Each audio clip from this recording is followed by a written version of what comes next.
right, good evening, everyone. It is 6:18, and we're going to reconvene the Brattleboro Select Board meeting. We entered into executive session at 5:30 to discuss collective bargaining agreements and also solid waste hauler agreements.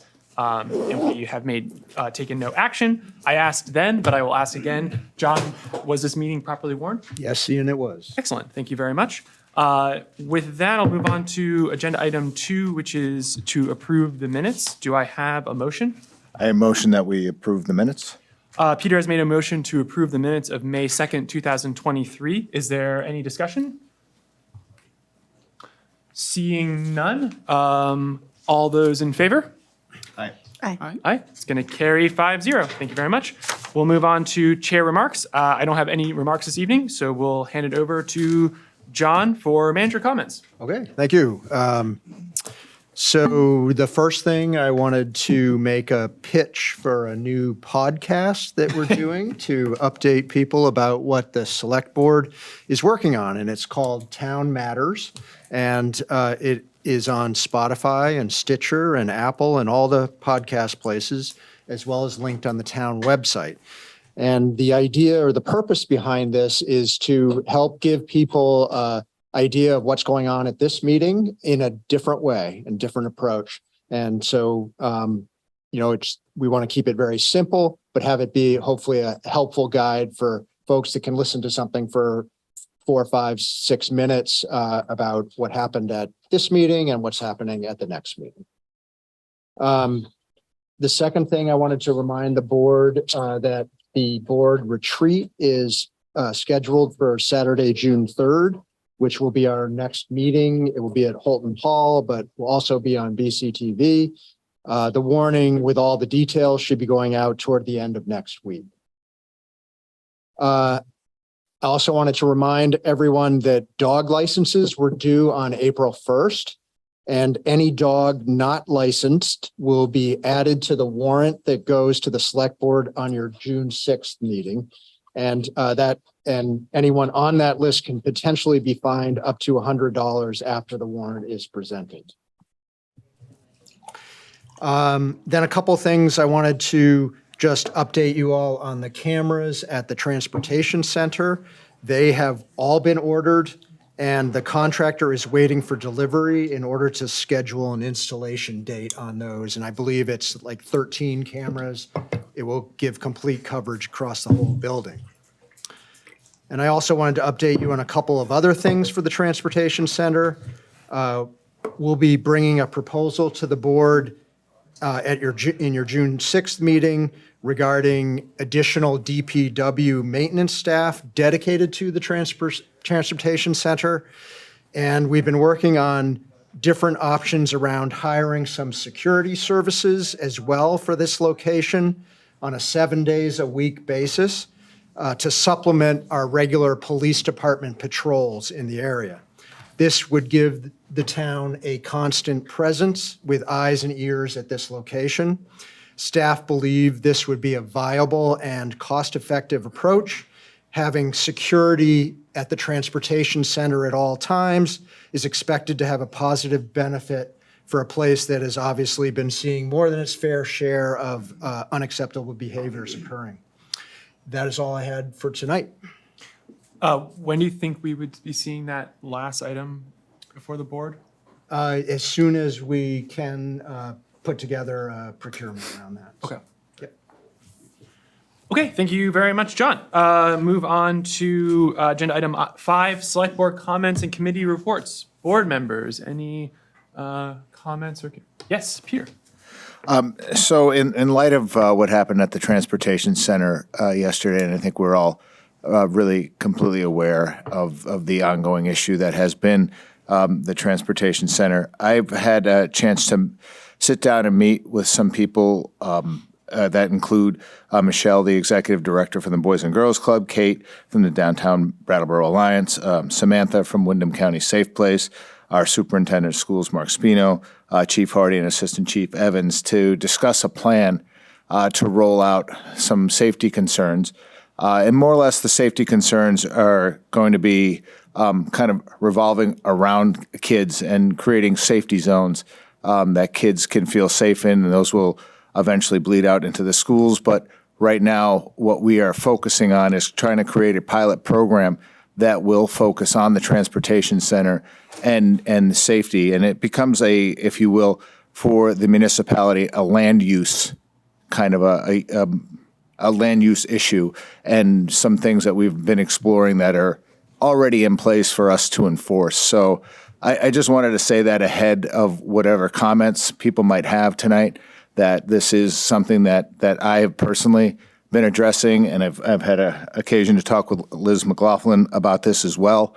And it is something that has my attention fully right now as a person who has a father, an 80-year-old father, 85-year-old father, who parks his vehicle there. So it's a concern for me personally, but I feel if we can address it for me personally, it helps everybody globally. And if we can do that in town here and address this and make this area a child-safe zone, that benefits everybody. So I just wanted to make that announcement and let everybody know that that is something I am actively working on.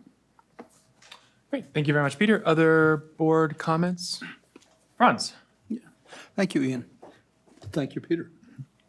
I wanted to briefly address a question that I've seen here and there in the past week or so, and that is the process that we're taking a step further tonight with looking at revenues for the EMS system, and also the possibilities for a request for information that we want to send out.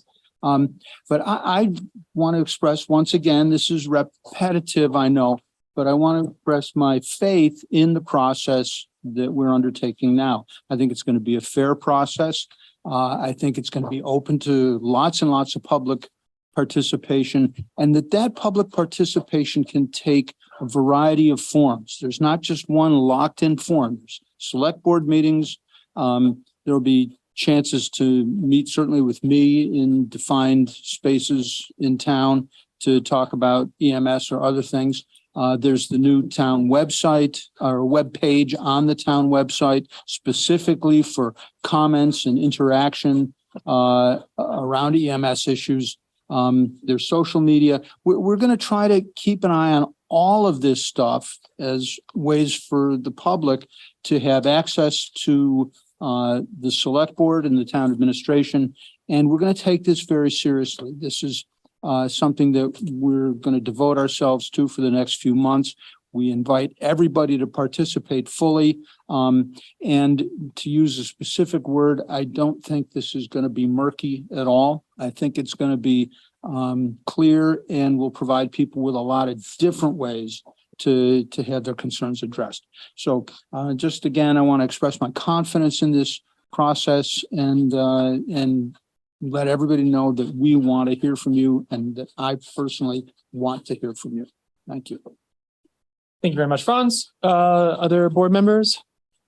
Seeing none. Okay, we'll move on to agenda item 6, which is the public participation. This is an opportunity for members of the public to speak on items that are not on the agenda or to request that an item from the consent agenda be pulled by a select board member. So I saw, I'm not sure which hand I saw first. I think it's probably Dale. So Dale, come on up.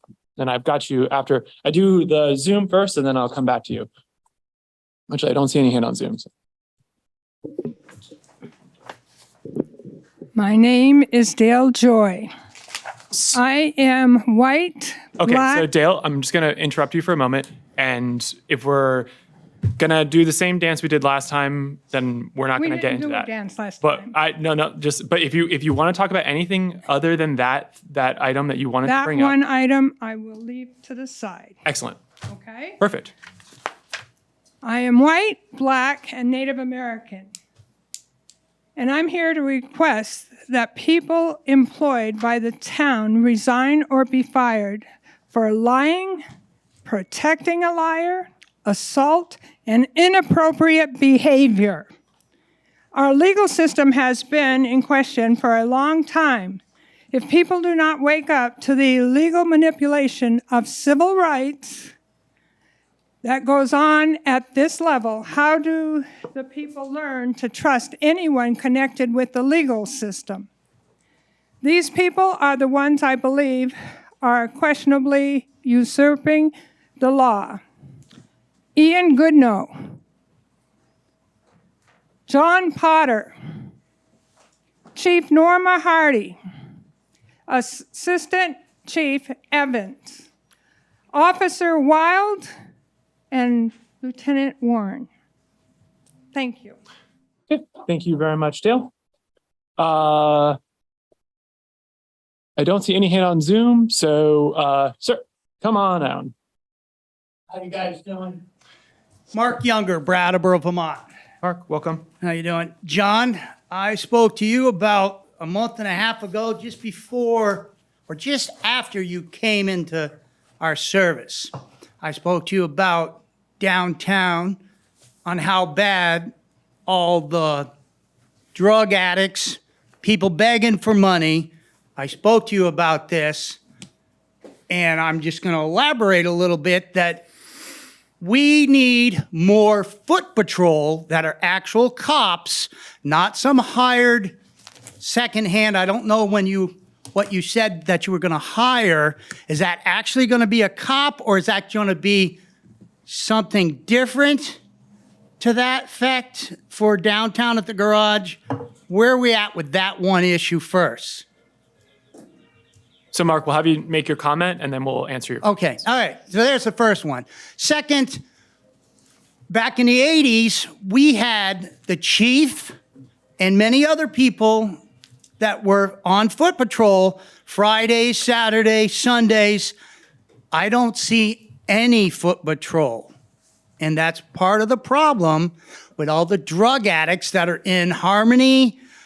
I think when I told you was we were standing out in front of Peter Havens and we got almost attacked by drug addicts begging for money. And we told them no, screaming, yelling, throwing fits. You know, is that part of what's going on at the parking garage? Why don't we have an actual office, a police office in the parking garage? Somebody who's on foot patrol that'll go up and down the streets, like, you know, in the evening hours when usually all that happens. And I'm looking at it as the other thing is, why don't we cancel the people begging for money?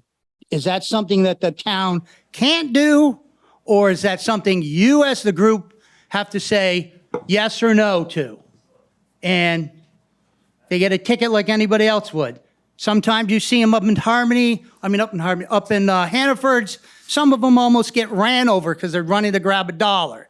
I've seen this happen down in Northampton. People actually hit, you know, from that happening. And of course, it's your fault if you're in the car, not the guy who's running for the dollar, you know. So I just look at all this and I was just like, no, we need more presence. If our chief, if you talk to the chief because you're in charge, you know, make that happen. Why isn't it happening? Why don't we have the presence, not hire more, unless we need to hire police themselves and come there, stay downtown, work out of the park, you know, the ticket area, work out of that. You know, have a presence, a big time presence where a police versus someone separate that we're going to hire, is that actually going to be a cop or is it going to be something that isn't a cop? And then to finalize, finalize. Thank you. About 3 weeks ago, I called the police station because I was coming up Elliott Street and the whole top of the garage, of the parking garage, there must have been 150 people in there doing some type of rally. I called the police station, told them what was happening. One kid looked like it was going to almost fall off the edge. And they said, we didn't know nothing about it. And they would send someone down to look and find out what was going on. And they would call me back and tell me. I have yet to hear from them. What happened 3 weeks ago or 4 weeks ago in that time frame where there was 150 people on the top of the garage? What happened? Do you guys know that? And if you do, I want to know, or was that something that was illegal happening and we don't have the police presence downtown on foot Okay, where we always have thanks.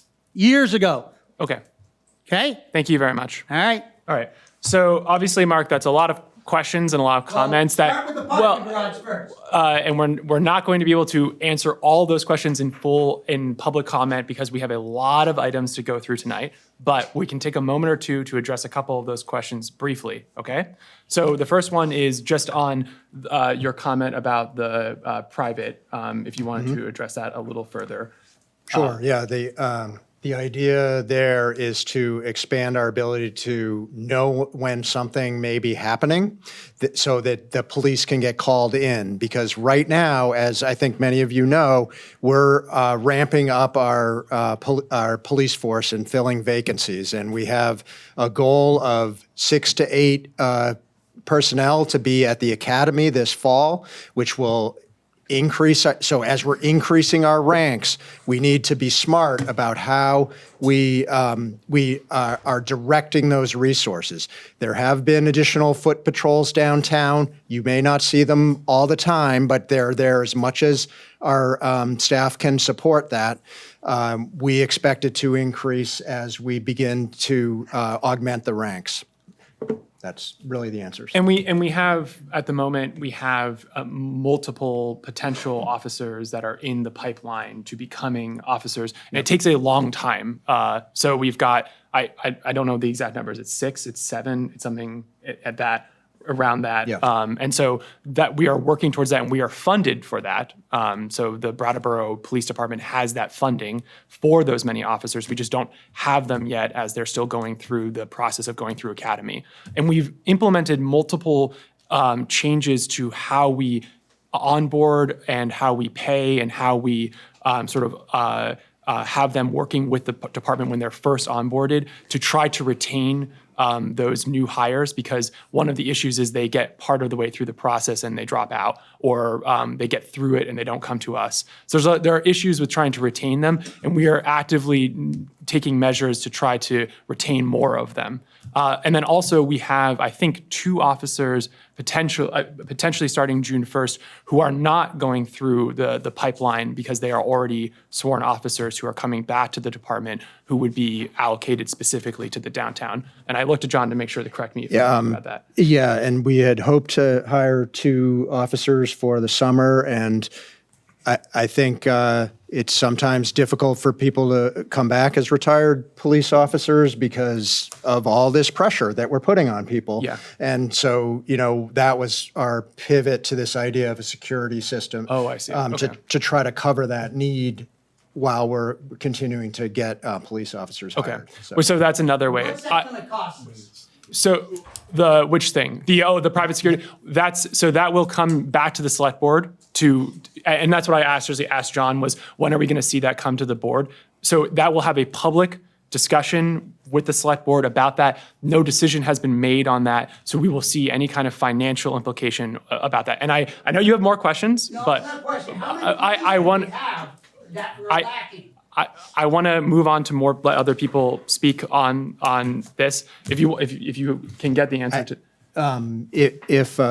If we could defer to the police chief, the Oh, police chief absolutely. is online, and she may be able to address some of these matters a little bit better than I could. Yeah, Chief Hardy, if you would like to speak on this for a minute, you're more than welcome, but I don't want to put you on the spot if you are not able to.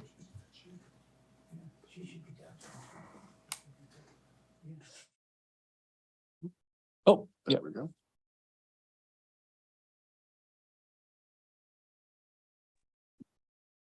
Okay. Hello. Hi, Chief. Thank you for joining us. Oh, my pleasure. I don't mind being put on the spot at all, especially because some things need to be clarified and cleared up. All Okay. right. Because I listened to the gentleman and he had, while I think that he believes are valid things to point out, I believe that they are not completely true, because I personally do walk downtown. And I think that there are people on this very Zoom that will attest to that, because I stop in and I see businesses. I walk to the transportation center. I have remove people doing things they shouldn't be doing at the transportation center. To cover the other part about the number of police officers, I would love to be able to cover all of the tours I need to cover at the transportation center. We do try to have as many patrols as we can, but as you well know, I've been down in short staffed so much that I am just now only starting to be able to fill some of our empty ranks. We are still answering calls all over Brattleboro, not just downtown and not just at the transportation center. The idea for the added security is to help implement a lot of our security measures and be another tool for us to utilize, not instead of police, in addition to police, to be our eyes and ears down at the transportation center. Okay, thank you very much, Chief. I'll let, if there's any board members that want to follow up, I see Daniel and Franz briefly, and then I want to give a couple other people opportunities to speak in the public position. Daniel. Yeah, thanks. I just want to kind of speak to what you were saying about a gathering that may have occurred on the top of the transportation center. Yeah. I can't say this with like 100% certainty, but I think what you're referring to was a parade that occurred in mourning for a beloved community member who died unexpectedly. I think that's what you're referring to. And it did at some point definitely like have people gathering on the top of the transportation center. Whether they had a permit for a parade or an open air gathering, I cannot say, but I believe that's the event that you're referring to. And I was out of town that day, but from people I know who were there, it was a peaceful, lovely, very Brattleboro moment. Franz? Yes, Mr. Younger, I would just like to invite you, as I invite everybody, to what I call my office hours. Speaking here at the Select Board, oftentimes people don't get enough time to really get into the details of what they want to say or receive a detailed answer. Now, I'm not necessarily the best person to answer questions about law enforcement, but I do know a little bit about it. If you were able to come and meet with me, the times for this are Wednesday between 4:30 and 6:30 at the library, or Friday morning between 8 and 10 at the Works on Main Street. So I'd be happy to meet with you other times also, quite frankly, but those times are set aside, and if you just show up at one of those two places at those times, I'll be happy to have a longer conversation, and maybe I can answer some of the questions you raised. Great. Can I get a show of hands on who else wants to speak tonight? I've got Dick. Anybody else? Yes? 2? Okay. And I don't see any other hands. All right, 3. Thank you. Sorry. Dick, I saw you first. Dick DeGray, Brattleboro. It was a year ago tonight that I was before you, and 2 of the cast members are different tonight, and I asked you to put cameras on the agenda. And it took 6 weeks for it to get on the agenda, which was quite appalling to me. I was encouraged, John, by what you said, and then a little discouraged when you talked about the 2 retired police officers who you thought were going to come in, so maybe that might be altering your plan. I'm going to ask you, and Liz, I know she's a supporter of cameras because I heard her say that, and I think that and what you present in June should have cameras for downtown and wherever Chief Hardy needs them. The vandalism on that beautiful mural that I didn't bring up last week was appalling. The smashed window in the library. Just in the 2 weeks since we've been here, the damage that I've seen downtown, that horrific act Sunday, makes me very concerned for our community.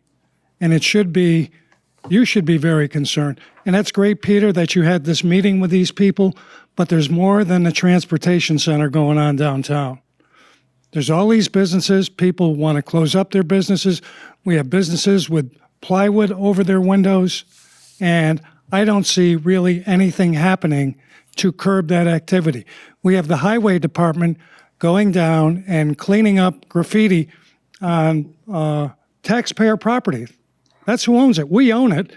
And then a day later, there's something posted back up. I asked you 2 weeks ago to bring that ordinance forward to make some changes in it that would be more penal to the places that are holding these activities because we're unable to catch the people who are posting these things up.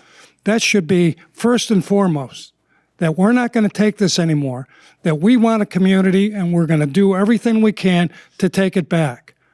I travel all over, and our town is the worst looking town that I've been to in the last 2 years. It is absolutely horrific downtown, and there's nothing happening from you people up there to curb that activity. It should be a priority. Businesses are having an extremely difficult time. They're getting broken into. From last May to here, how many businesses were broken into all summer downtown? Just downtown, never mind throughout the whole town. And nothing has happened here. Not one thing has changed. They came in November, all the business people. You said you would put cameras in the municipal center. We're 7 months out and not a camera in there. And we finally got a report that they may be in by the end of June or July.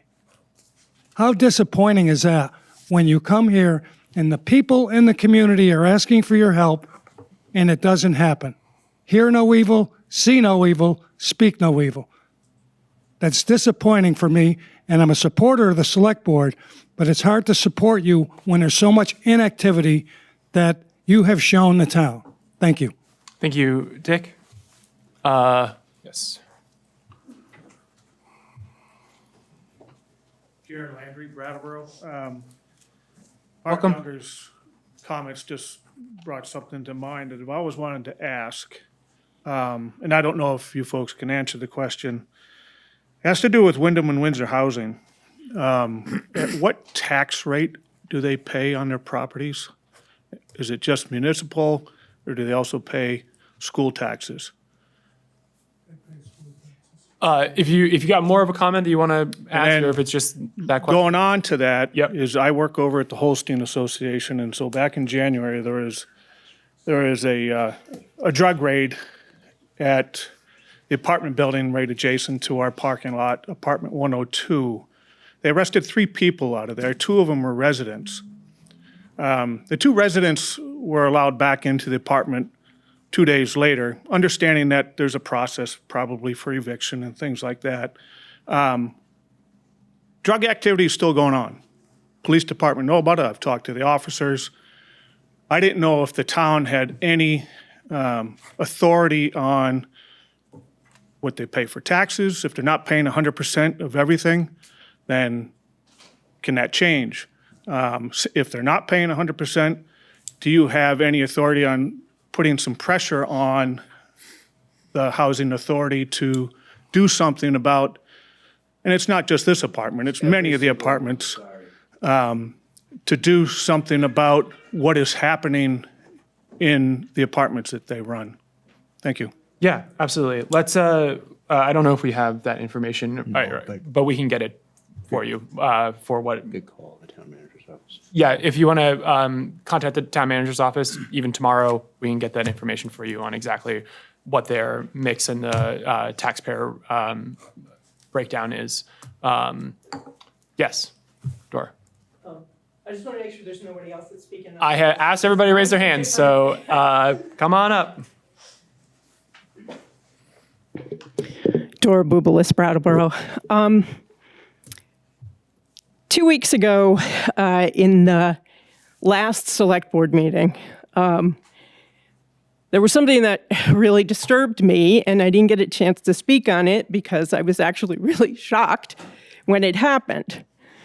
Was the discussion about the EMS issue, and Peter Case asked a very simple question: shouldn't some members of the select board go out and do independent research because we need to get a lot more information? And the response that he got was, oh no, we don't do that. It's staff that does that, and they give us the information. We're in a democracy, and as part of that democracy, the agreement is we have majority rule, but minority opinions get to be expressed and particularly evaluated and allowed to be considered. The select board is expecting the town staff to do all of their work. It's not their job to do your work. You 5 people should be doing at least a couple hours of work of independent research on your own every week. And you should be bringing that to the meeting to expand the conversation. Town staff doesn't have the time. They also have their own particular perspective, and they have an agenda. That's not either good or bad. That's how the world works, and it's how the world of business works, and it's how the world of government works.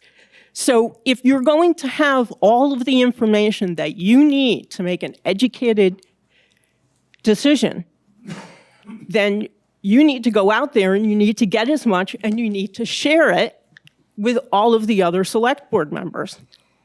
I also am under the understanding that nothing gets put on the agenda unless there's at least members of the select board that agree to it. Not okay. Anyone on the select board should be able to request something be put on the agenda. Any citizen within reason should be able to request something be placed on the agenda. We're in a democracy. Now, we can argue about whether or not, as a nation, we're still a democracy, but in Brattleboro, we are. And every issue needs to be vigorously debated. In order to vigorously debate it, you have to have all sides of the issue. You have to go out there and you have to find out different perspectives and different opinions. And otherwise, you have an autocracy. And I'm concerned because I've been watching for the last 2 years, and I haven't seen a lot of independent thinking and a lot of independent research. If you have, then you've been doing it on your own behind the scenes, which of course would be an open meeting violation. So I would warn you not to say that you have been, because it hasn't been brought to a public meeting. So let's have a different way of doing things.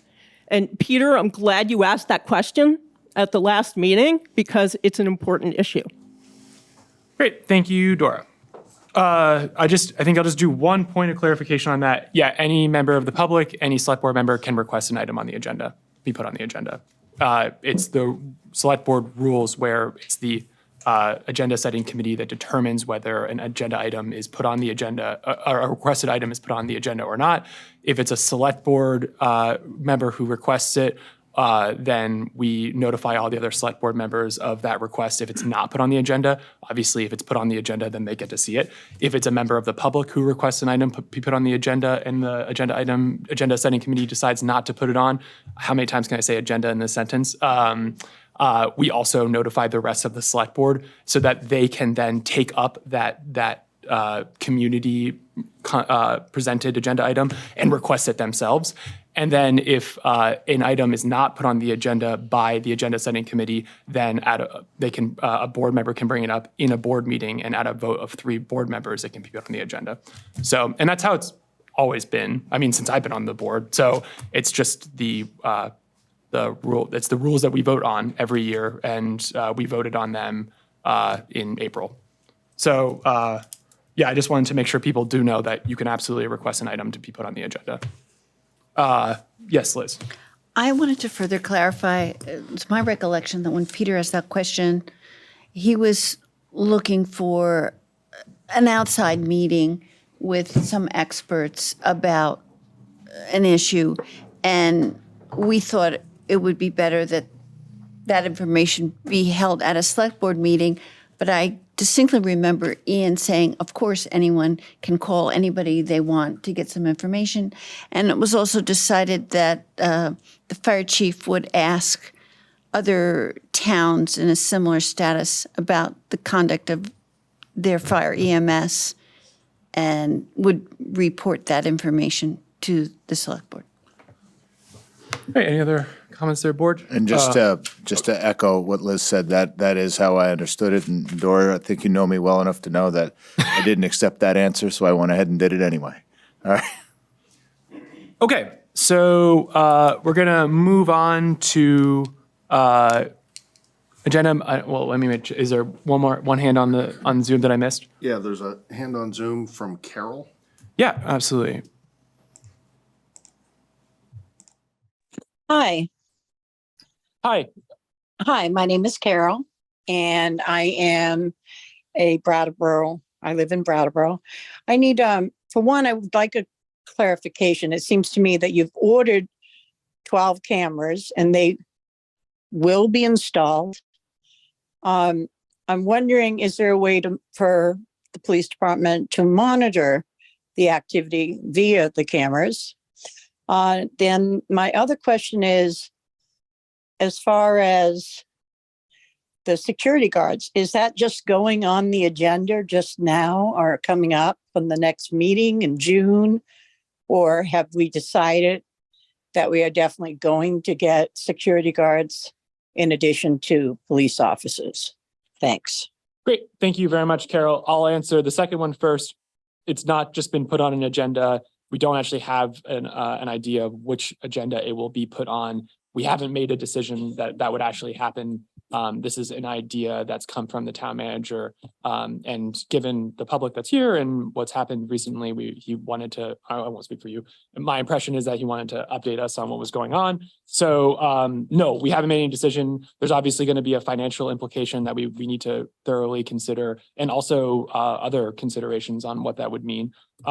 As for I think one thing just to remember, we have cameras in the transportation center currently. We are replacing them. We're upgrading them. As for the question as to whether the police can monitor them, I think live is maybe they would be able to. Okay. Thank you very much, Carol. All right, I'm going to regret this, but is there anyone else want to speak on that?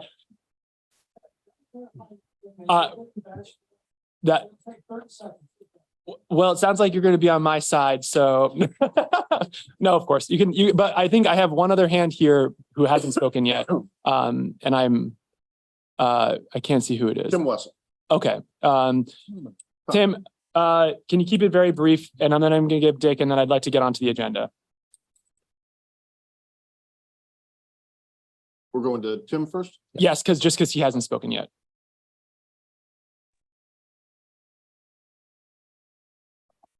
Hey, folks. All right. Now, Ian, did you say that because you assume I can't be brief? Yes. Thank you. Huh. So I'm here to reassure everybody, and it's not much of a reassurance, that I've been traveling a little bit because I'm getting back to real work. I mean, real paying work, I should say. And an increase in petty crime and increase in not so petty crime, sadly, is everywhere right now. It really does feel like a lot of people are suffering and lashing out, and it's not just Brattleboro. So I just wanted to say that. I also just wanted to say that I'm relieved and a little bit surprised at a sudden interest in private security. I know it's something you're going to talk about, but you will recall that I was advocating for this about 6 to 8 months ago, and it landed like a lead balloon with my fellow board members, or at least some of them. So I'm really happy that can be a conversation coming up pretty soon, as long as, of course, Chief Hardy is involved, and it can complement the already great work of the Brattleboro Police. And I'll just leave you with a request that at that same meeting, I did also say that we should also consider the possibility of selling the parking garage to a private entity who would then manage the parking garage and the transportation center, well, the garage itself, because I feel personally that we're not particularly good at being landlords in that location or managing the safety and security. So that's all I wanted to say. Thank you. Thank you very much, Tim. Always has to remind us. Yes. Dick. Social media is a wonderful thing. I want to clarify, and hopefully it'll get in the paper.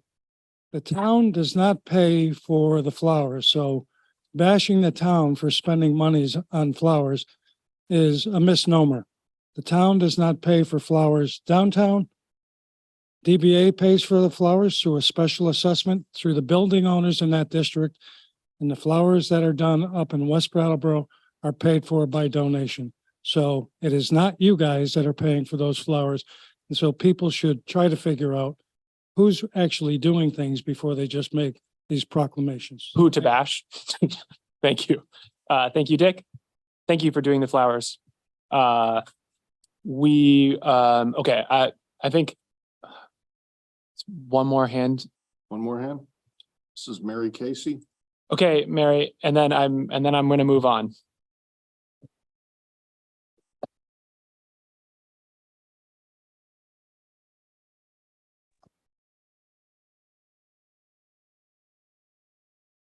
Are you sad?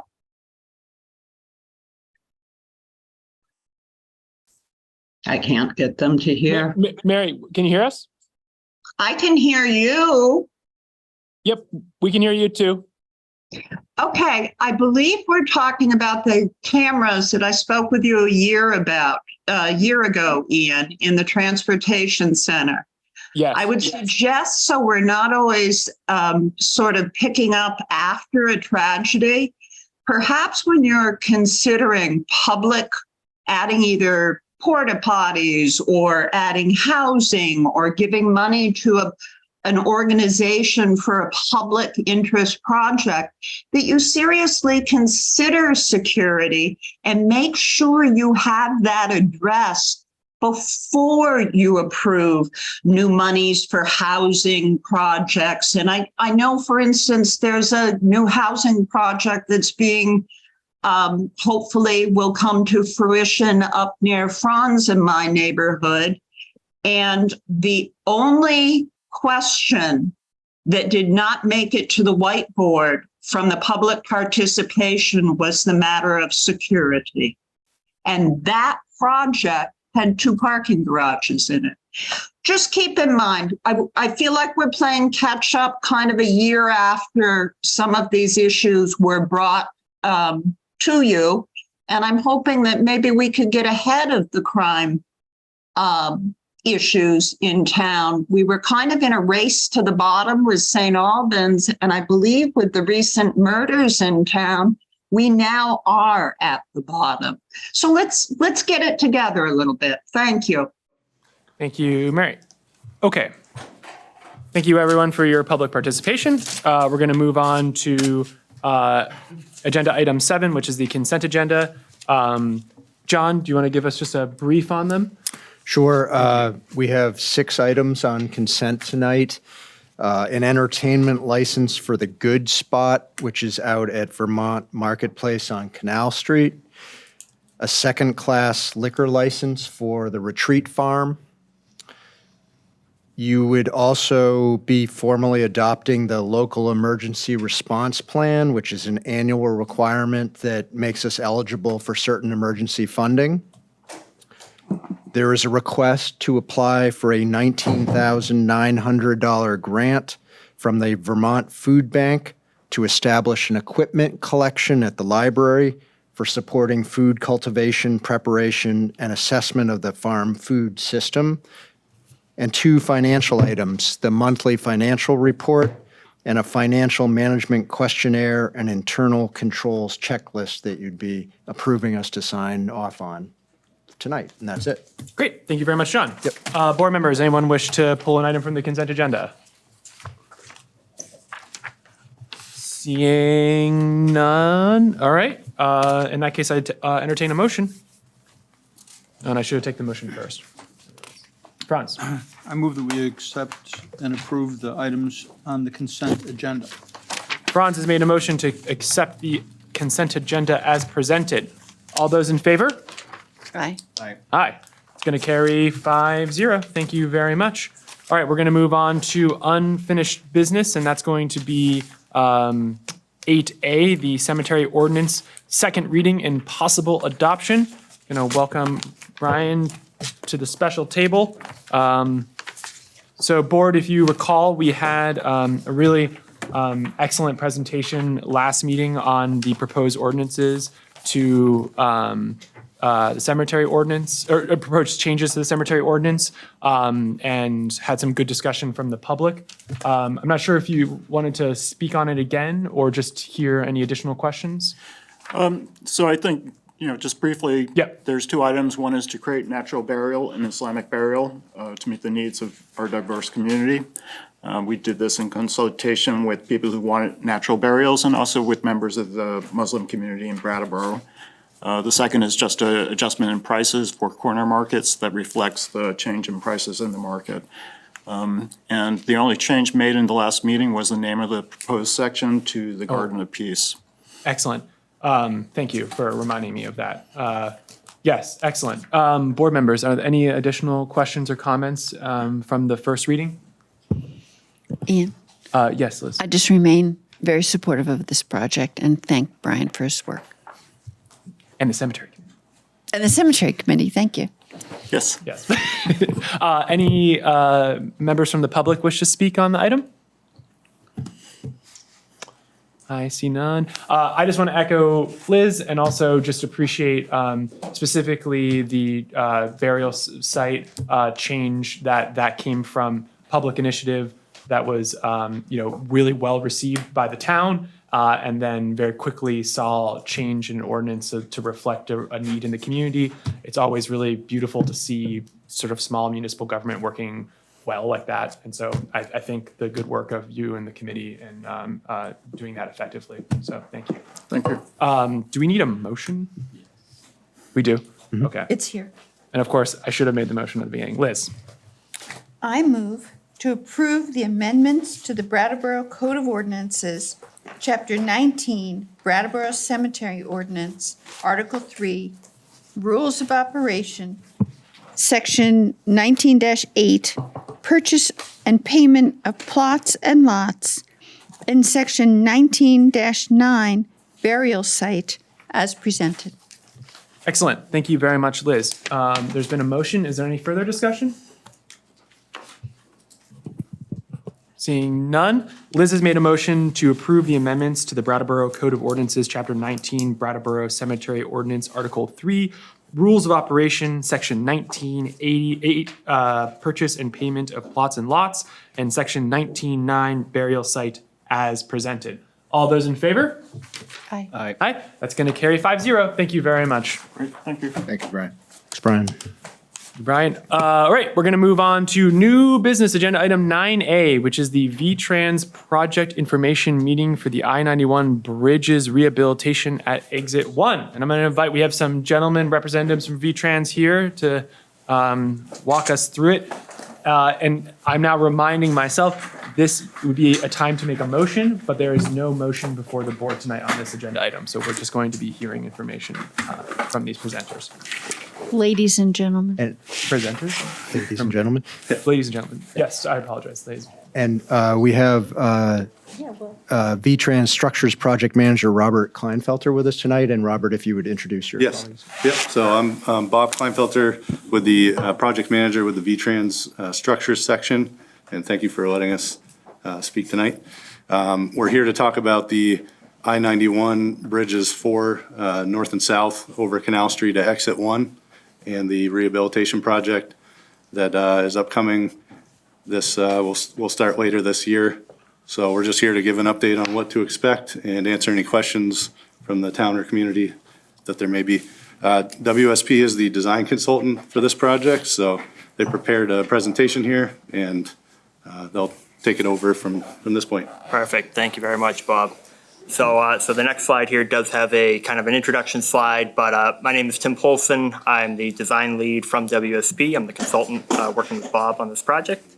Got Delia. Hi, my name is Delia Macheta. I'm with WSP and will serve as the public information consultant on behalf of VTrans. And I'm Adam Stockton, also from WSP, and I'm the project manager from the consultant side of the house. All right, so if we're able to skip ahead, I think 2 slides now, kind of run through here the agenda that we're going to talk through tonight.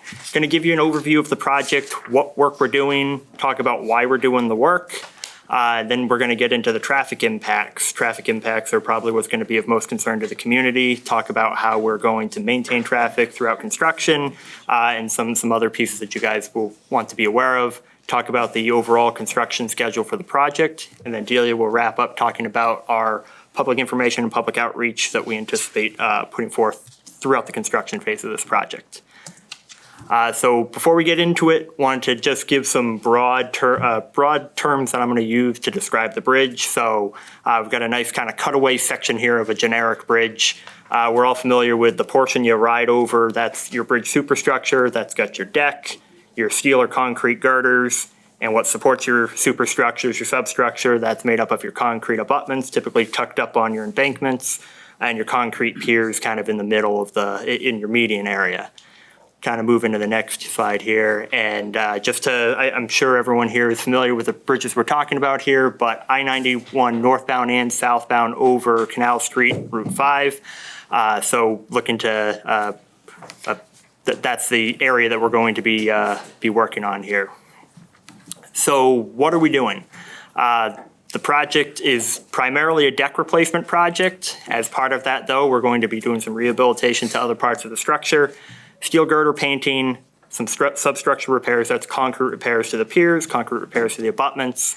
In addition to this, we're going to be looking to make some minor changes to the northbound off-ramp, how that ties into Canal Street, and some safety improvements on Canal Street. That's going to primarily be guardrail along the median adjacent to the piers, as well as an impact attenuator where you have, if you're making a left-hand turn off of the northbound off-ramp and you kind of come in tight to that pier, there will be an impact attenuator there at the end of the project as well.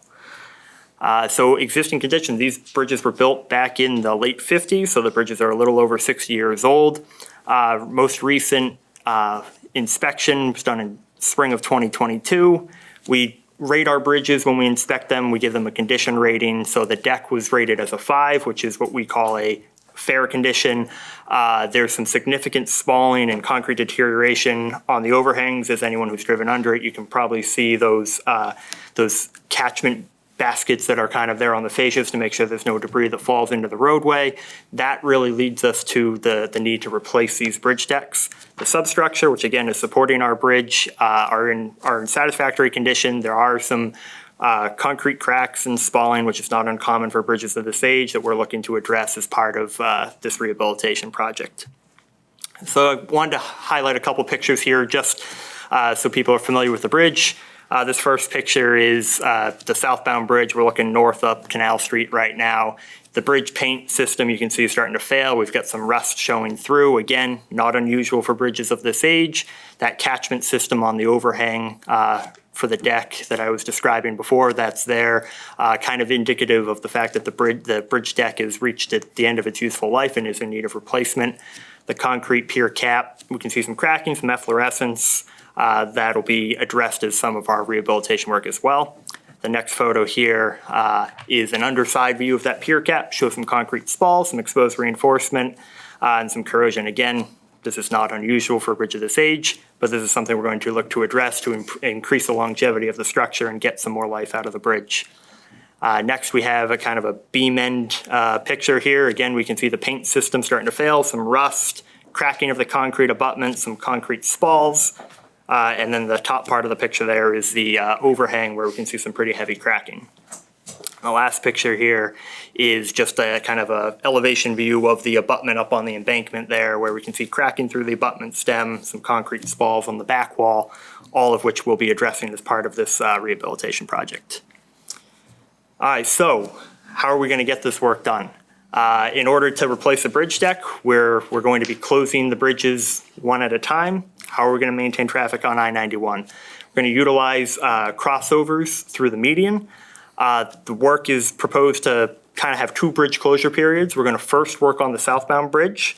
So in the spring of 2024, we're going to divert southbound through traffic over on a median crossover onto the existing northbound barrel. We'll maintain 1 lane of northbound through traffic, 1 lane of southbound. That we anticipate being that bridge closure period, we've got it as a maximum of 56 days, will be between March and May of 2024. That second bridge closure period, when we'd work on the northbound bridge, same thing. We'll cross over the northbound traffic onto southbound. However, because if you're familiar with the southbound bridge, it is wider because we have that 2 through southbound lanes plus a weaving lane. We're going to temporarily close the southbound on-ramp so that we can utilize that for through traffic. So in that second bridge closure period, when we work on the northbound bridge, we'll be able to maintain 2 lanes of through southbound traffic and 1 lane of through northbound traffic.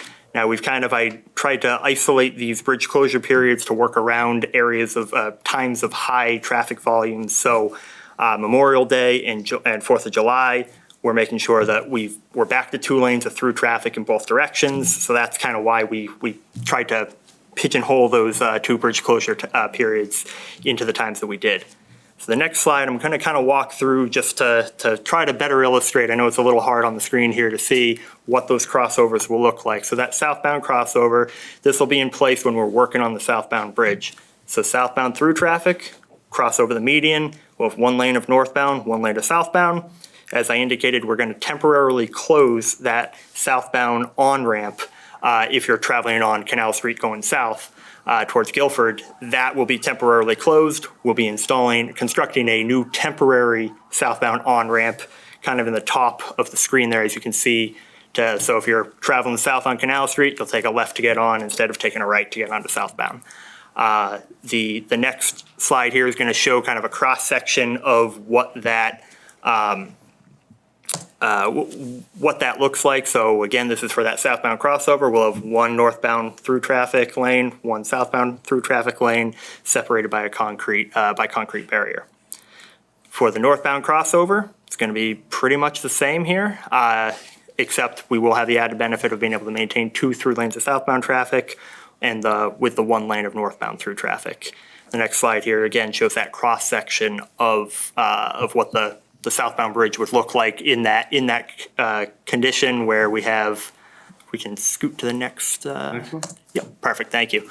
Where we have 2 through southbound lanes of traffic and 1 northbound. Oh, there we go, perfect.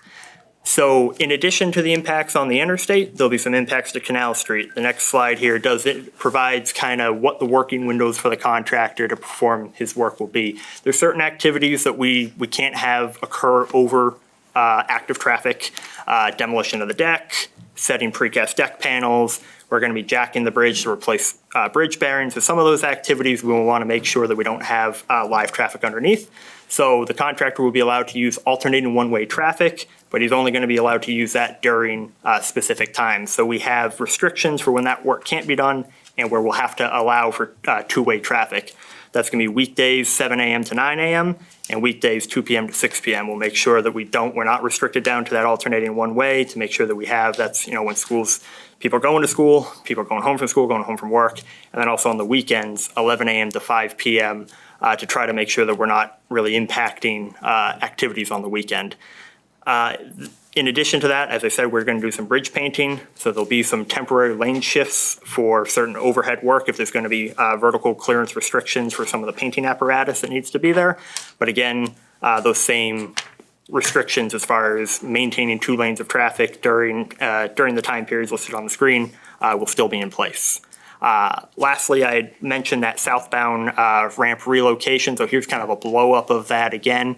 So this is Canal Street. You can see down to the left is towards Guilford, up to the right is towards downtown Brattleboro. And so we'll be closing, through the project, we'll be closing that on-ramp and we'll be constructing a temporary on-ramp to tie in. This will allow for work on the southbound bridge because we obviously can't have southbound traffic get on there if we're working on the southbound bridge. And it'll also facilitate when we're working on the northbound bridge that we can maintain an additional lane of through traffic for southbound during that second set of crossovers. Next, we just wanted to briefly touch on the construction schedule. So the project's getting ready to be advertised within the next month. We expect contract award late summer this year, with the contractor mobilizing and likely getting some of that earthwork done in the median on I-91 to construct those temporary crossovers this fall. The real work starts in the spring, where we're going to look to have those 2 bridge closure periods. Again, the northbound crossover where we're working on the southbound bridge would be March to May. And then the southbound crossover where we're working on the northbound bridge would be July to August, with substantial completion anticipated in the fall of 2024 and project completion pretty shortly thereafter. And next, I'd like to turn it over to Delia to talk a little bit about our public outreach and information for this project. Thanks, Tim. So as we move into construction this fall, we are ramping up public information. We want to make sure that anyone who has questions about the project, whether it's as the project goes into construction or throughout the duration of construction, you have a point of contact to reach out to. So myself and my colleague Maria, who is joining us via Zoom tonight, will serve as those main points of contact. So we will have our numbers available, our email addresses, so that you can reach out to us at any time. We have direct contact on a weekly, if not more frequent basis with VTrans, as well as the contractor who'll be doing the work once that's awarded. So we do encourage you to reach out to us. We will be in touch again ahead of construction. I believe there'll be another public meeting, or we'll attend another select board meeting, just so to make people aware that the construction is starting soon. And once we do get into construction, we'll be sending out weekly construction updates. We send these via email, and this will give you an idea of what you can expect for the coming week. So what you can expect in terms of the construction activity that the contractor will be doing, as well as the construction impacts you can expect to see on the roadway. And we also send traffic alerts, especially when we're going to be implementing those crossovers or shifting the off-ramps. We will send traffic alerts so that people are aware this is happening soon. And we'll also be available by phone or email at all times, so that if someone does have a question that the construction company doesn't quite answer or there's clarification needed, please reach out to us. And that way we can make sure your question's addressed anytime you need it. So, and I do have my card here tonight if you don't want to copy the information down. I'm happy to share that. But also, please know that before construction begins, we will be back to make sure everyone's aware that this is starting. And we have our contact information. You can also scan the QR code on the screen if you want. Yes, that'll bring you right to a sign up so that you can join those weekly updates. We haven't started those just yet, but ahead of construction, those will begin. Thanks, Tim. Great. Thank you all so much for the presentation. I guess we'll hear from the board first. Liz, hand up right away. I want to thank you all for coming and for presenting to us. I understand that, you know, maintaining Route 91 is a safety measure, not only for our community, but for the state and all the motorists. I also just want to make sure that everybody understands that there's no match required by the town of Brattleboro, because this is entirely a VTrans Yes, that's correct. operation. Yep. I just wanted to ask some questions. Will there be pile driving? What kind of noise would be associated with this? No pile driving that we anticipate. It's possible for some temporary works that a contractor could involve that, and there will be temporary supports needed to jack the bridge. So there will not be any permanent piles driven, but it is possible that a contractor could use that for temporary support, and we leave that flexibility up to them. But I wouldn't expect it to be a long duration event, spanning weeks, for instance. And there are noise restrictions in our contract as well. The town, I'm sure the town has a noise ordinance as well, right? Yes, we do. Yeah. So that would apply as well. Yeah, I mentioned that because, you guys in the state of New Hampshire are also building a bridge. Yes. And there's a lot of pile driving. Yeah. Yes. They will not be like yeah. Anyway, I thank you. I also note that there doesn't seem to be any adjacent homeowners in the vicinity, so that's also a benefit. So thank you very much. Great. Thank you, Liz. Other board members? No? Delia, one question from me.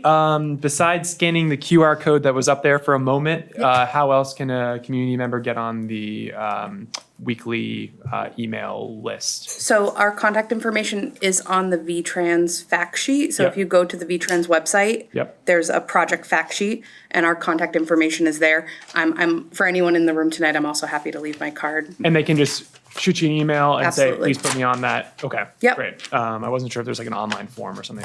So the QR code is an online form. Okay. And then for other stakeholders such as the police and fire, we will be building them onto a stakeholder list or reaching out if we don't have the contact information to make sure emergency services are built into that. Excellent. Thank you very much.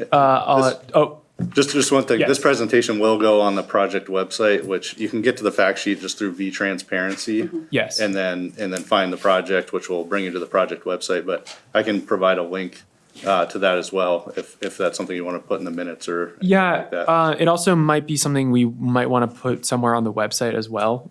So if that could get to us, and so we can make sure that we're putting it somewhere where the public can access it. Yeah, I'll work with Delia and Yeah. we'll work together to figure out the best, place to direct people. So. Absolutely. And just to piggyback on that, as we get a little closer to construction, we'll be in touch with the town to share those weekly updates, whether it might be through a listserv you have on the town website or a front porch forum, whatever would be most convenient for the community. Yeah, are you guys doing that right now for Route 30, the weekly updates? I'm not involved in that project, Okay. so I think I can't get speak the to same it. ones Yeah. for that. I don't know how I got put on that list, but I do get it. So yeah, that would be I think that would be good to come back to us and right before. Daniel? You sort of referenced it there, but there are other VTrans projects in the area that have been impacting fairly large numbers of people, and I think that those updates are really helpful.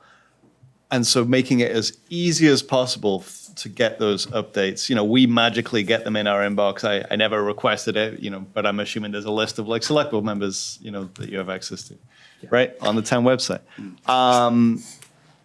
So from it, less so this particular project, but more generally, VTrans's attempts to kind of provide transparency and provide good communication with people impacted by your work. More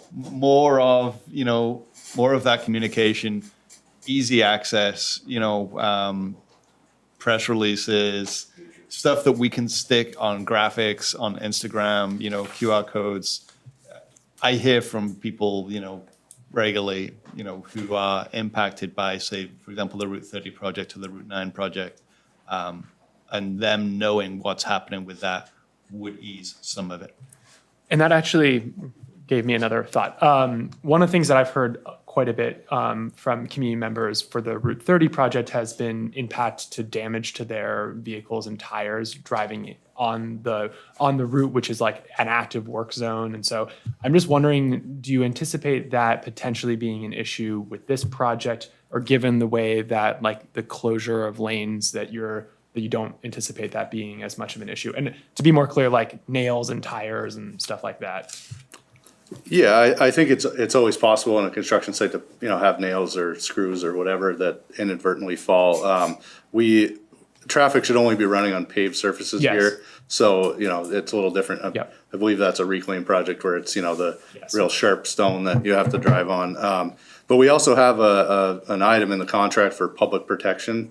So the contractor is required to install measures to protect the public. So, they can't be pouring the deck and having concrete dripping on cars, for instance. That's just obviously not acceptable. But we do have they have to give us a plan that's stamped by a professional engineer that includes safety measures to keep the public safe at all times. So great. It's still possible, but I think, it's hopefully less likely on a localized project like this than a linear, job where there's 10 miles of a work zone. Yeah, that's a lot what I to go through. Thought perhaps would be the answer. Yeah, thank you very much. I see Dick. I just want to make sure no one else. Okay. Yes, and then yes. Sounded like both sides are going to take 56 days apiece. So we actually have, for the first phase, we're working on the southbound bridge. That's the larger bridge. That's 56 days is what we have allotted. And then the northbound bridge is actually currently allotted for 49 days. So 8 weeks and 7 weeks. And so you should be finished hopefully before Labor Day next year? Correct. With the decking?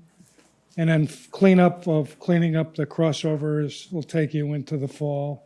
Correct, and as far as painting of the girders, that may be done after they've done the decking, and they may come in and do that all at once for both barrels at the same time. But that would be below and not impacting I-91. But yes, the way we have it structured is both bridges will be completed as far as traveling on I-91 prior to Labor Day. And those closure periods have an incentive-disincentive associated with them. So if they get it done, I believe it's set up to 7 days before. So for southbound, it's 8 weeks. If they finish it at 7, they get the maximum incentive.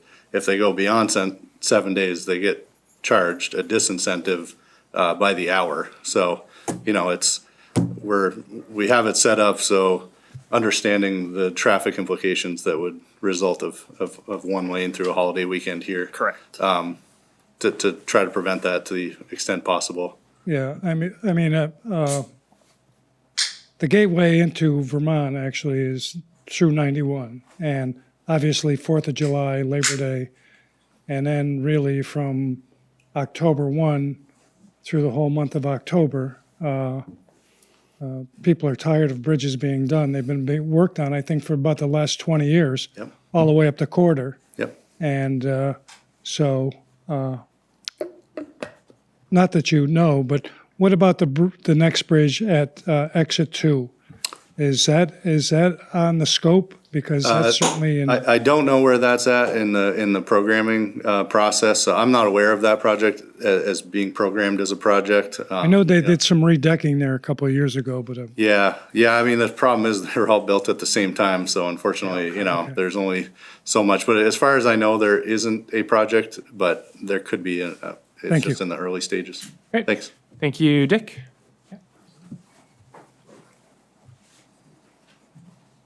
Hi, Kate Traskis from Brattleboro. My question is sort of bridge adjacent. So Brattleboro has 3 exits on 91, and I'm wondering if there's any plans for signage that would direct people to the historic downtown shops and restaurants. Just so I understand the question, as far as us, are you suggesting that we would? We're not closing any ramps off of 91 to get off of 91. I'm talking about like permanent signage signs? into the future. Yeah, that would be, out of the scope of this project, and I can't speak to, I know there was a major sign project that went through 91 probably 6 or 7 years ago to replace all of the exit signs and everything. So I don't know. Do you know who Kate could be in touch with? Is it someone in VTrans or? Yeah, I could certainly ask around, and I don't know off the top of my head who the right person would be to point you to, but I can look into that and get back to John and Ian. Okay. That'd be great. Yeah. Thank you. Great. Thanks. Excellent. I don't see any hands on Zoom. Anybody else in the room? Seeing none.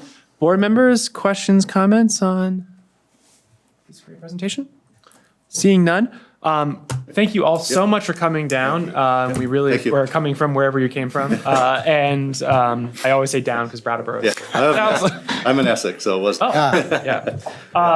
Well, yeah, an excellent presentation. And I guess we'll see you maybe again. Yeah, I think the timing would be probably late winter, right before sort of the crossovers are implemented. So there will be activity this fall, but it shouldn't be a major impact on the traveling public. But I think that it'd be good timing to come in next winter, right before the traffic patterns change. Yeah. So we'll certainly be in touch, and if it makes sense to have one sooner, then we will. Yeah. If we're getting a lot of questions. And I echo Daniel. We really appreciate the effort from VTrans and you all for coming out and doing that public outreach because it will impact people here, and so we really appreciate the information. Great. Thank you. Thank you so much.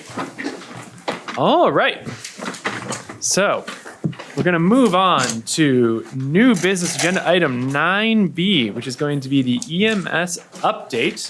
I will invite up to the table. You I'd know like to him. note that you are 2 minutes ahead of schedule. I wasn't, you just cursed it.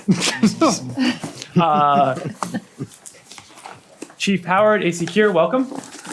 Good evening. Thank you. AC Care will give you the monthly report. Very much. So, thank you. Cards are there. And sorry to interrupt, cards are going to be right here for people in the room. And we will take some and we'll have them in the town manager's office as well once the meeting's over. Thank you very much. Thank you again. Thank you.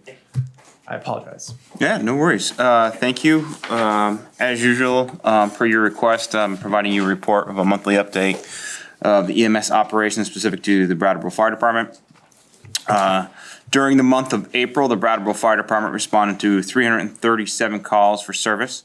Of those 337 calls, 264 calls required a response from an ambulance.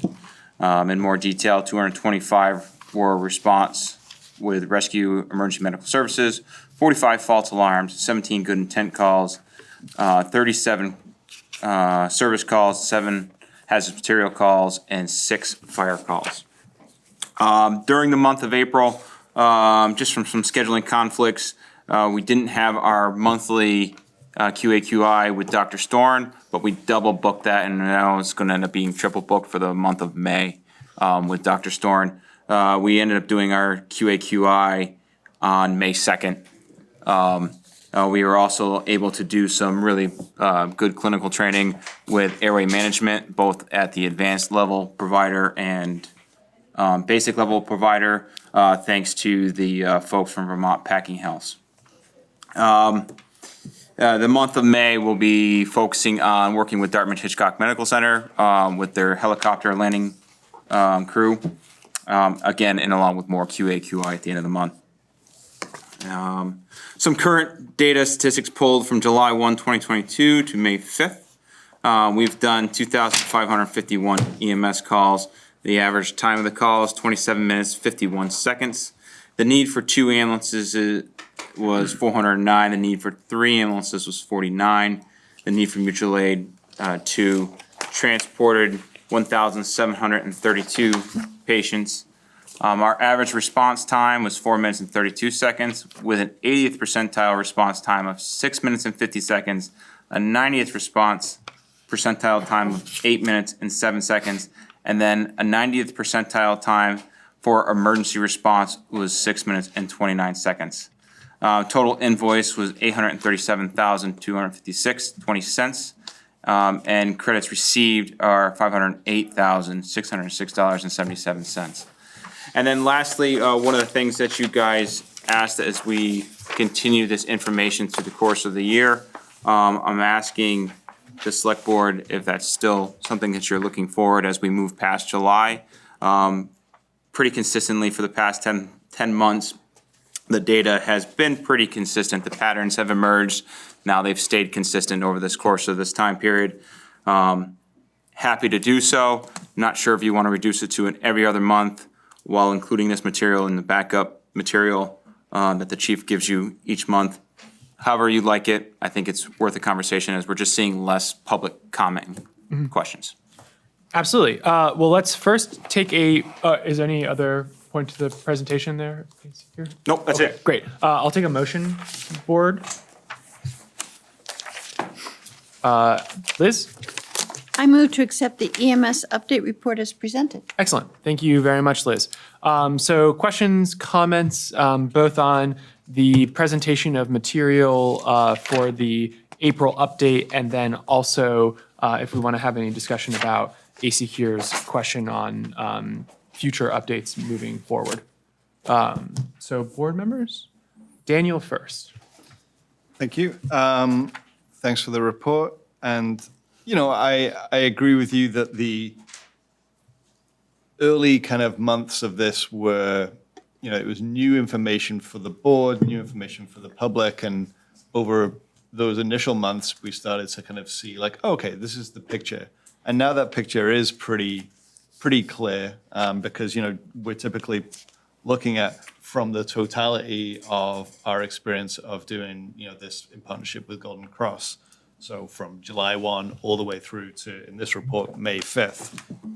So those percentages of like how many times the second ambulance was used, how many times the third ambulance is used, they're not going to really shift all that much at this point. It would take some pretty crazy different activity in May and June to make a real dent in those percentages. So I guess my wondering really is not so much for the rest of the board, although I'm sure they'll weigh in. It's more for folks in the community. Like, are these updates helpful to you? Are they providing you with the kind of information that you want to see? If they're not, what would be better? And so I want to invite that. Great. Thank you, Daniel. Liz, you had your hand up next. Oh, yes, I would just wanted to say that I would be content to have this information in the monthly update in the backup reports. Other board members? Peter? Yeah, I would echo Liz and say I think that this is good information, even though we know it's pretty static. It just reinforces that it's going to be that way. It's not. Is that a big hardship to put this together? No. No. Yeah. Then I'm a fan of being updated monthly. Then. Did you want it updated monthly, or were you saying to put it in the monthly reports that we get? Monthly reports that we get. Yeah. So it would look. The same information, but in the back. And So it's a little different than this currently is what Liz is proposing. Just to clarify. It's the same information, but it's part of, what the fire department reports to us monthly. There's a which is secret in the part of this back the book I don't know about. You've gotten one in April. Yeah. Daniel, did you want to? I think what Liz is proposing is that these gentlemen don't come and make this presentation once a month. They still provide this information, but it'll fall within the monthly reports that we receive for all departments, which do live in the back of the binder once a month. And I got to be honest with you, there's really good information in those reports. And my feeling about it is that it's always been kind of hard to find. A couple of years ago, I asked that there's at least a separate part on the website where you can find them all, and there is, and you can. And as we know, our website is also not that great. But it's being redone. But I mean, I think for folks who are plugged in the community, they know that these reports exist and they're worth taking a look at. For example, the police department report lists, just like this EMS one does, every single call they responded to. That's interesting data for a person who's inclined to look at it. I want to defer to what the community wants, whether they want you guys to come here once a month or not. I'm agnostic on it right now. Cool. Franz, do you have anything before I open it up to the public? Not really. I like having the chief and the assistant chief here, and, it's always interesting to hear what they have to say. I don't know that it's a necessary part of our workflow every month. So I'm pretty flexible on it at this point, what other people want to do. Yep, Liz? I have one more thought. It's just the next item is all about the new public information program that the fire department is conducting. And I think that kind of begs the question of where this fits into that. There's a preponderance of information, and I think having it in the backup report is sufficient because of all the preponderance of public information that will be promulgated in our next item before the select board. Okay. Yeah, great. Thank you, Liz. I'm curious to hear from the public too. I'll just speak from kind of one of the members of the leadership last year when the decision was made to ensure that we had a monthly report every month.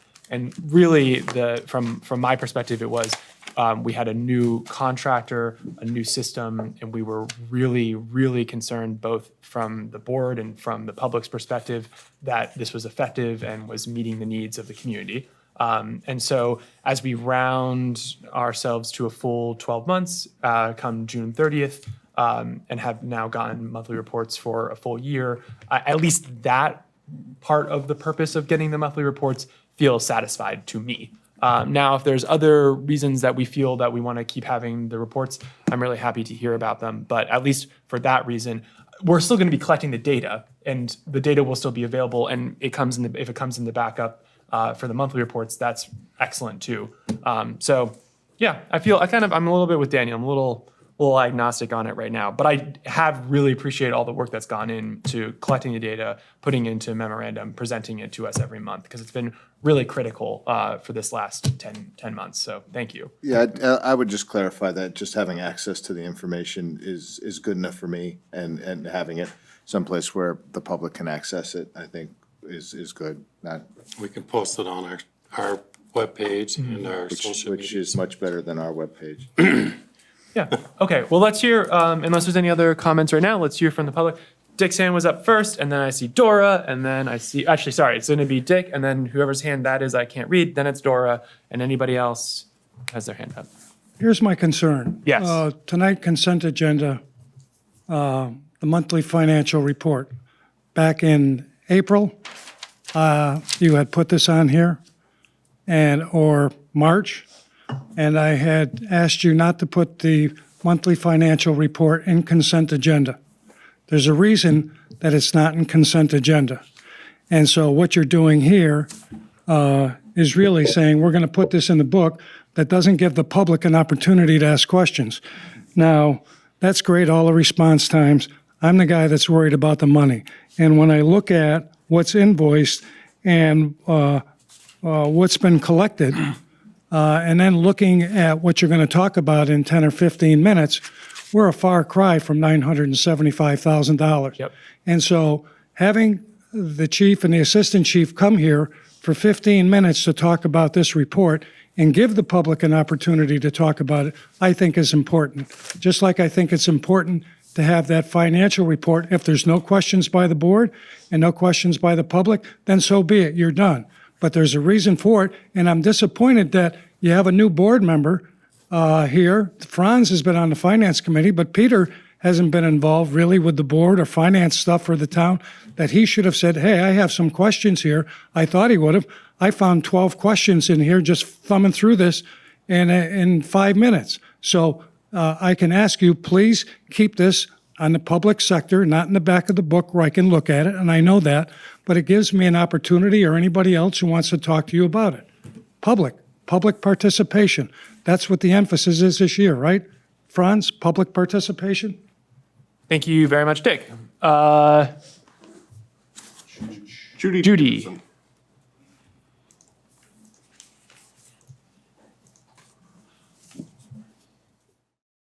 I didn't realize you were going to go back and forth. That's great. Well, are you not haven't been seeing my meetings? That's usually what I like to do. So Yeah, I guess I just haven't paid attention. I would appreciate having the reports on a monthly basis, because it's a nice, neat summary. And sometimes I have a hard time finding the backup materials on the website, although I can see the administrative report. So I really appreciate this. And particularly today, I'm always interested in the billing and then the collections piece. So that's interesting to see. And I'm interested in the training. So this was very helpful and interesting to see the kind of training that was done, particularly the training in clearance of airways, which is a real, I guess it's BLS as well as advanced life support.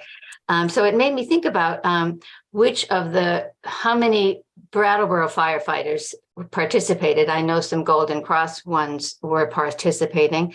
So I wondered how many Brattleboro firefighters participated in this advanced training. And were they paramedics? Were they EMT advanced? Were they EMTs? What were their certifications, and were there some firefighters that had not even yet reached EMT certification? So I just was wondering who participated in this particular training. And then I would really be interested if the chief would be able to provide a list of the current firefighter staff with, according to their positions, for how many paramedics we have on the staff, how many EMT advanced, how many EMTs, how many regular firefighters. Maybe in the next monthly report, I'd be really interested to see what the staff positions are in this fire department at this point in time, because I know we have some new firefighters. So that would be something, for the next report. I wouldn't expect the chief to come up with that tonight. But I wondered who really was participating in this advanced airway clearance training and what their certifications were. So that's my question. And I would like this report to continue because it does give us a chance to ask questions as a public member. So Excellent. thanks.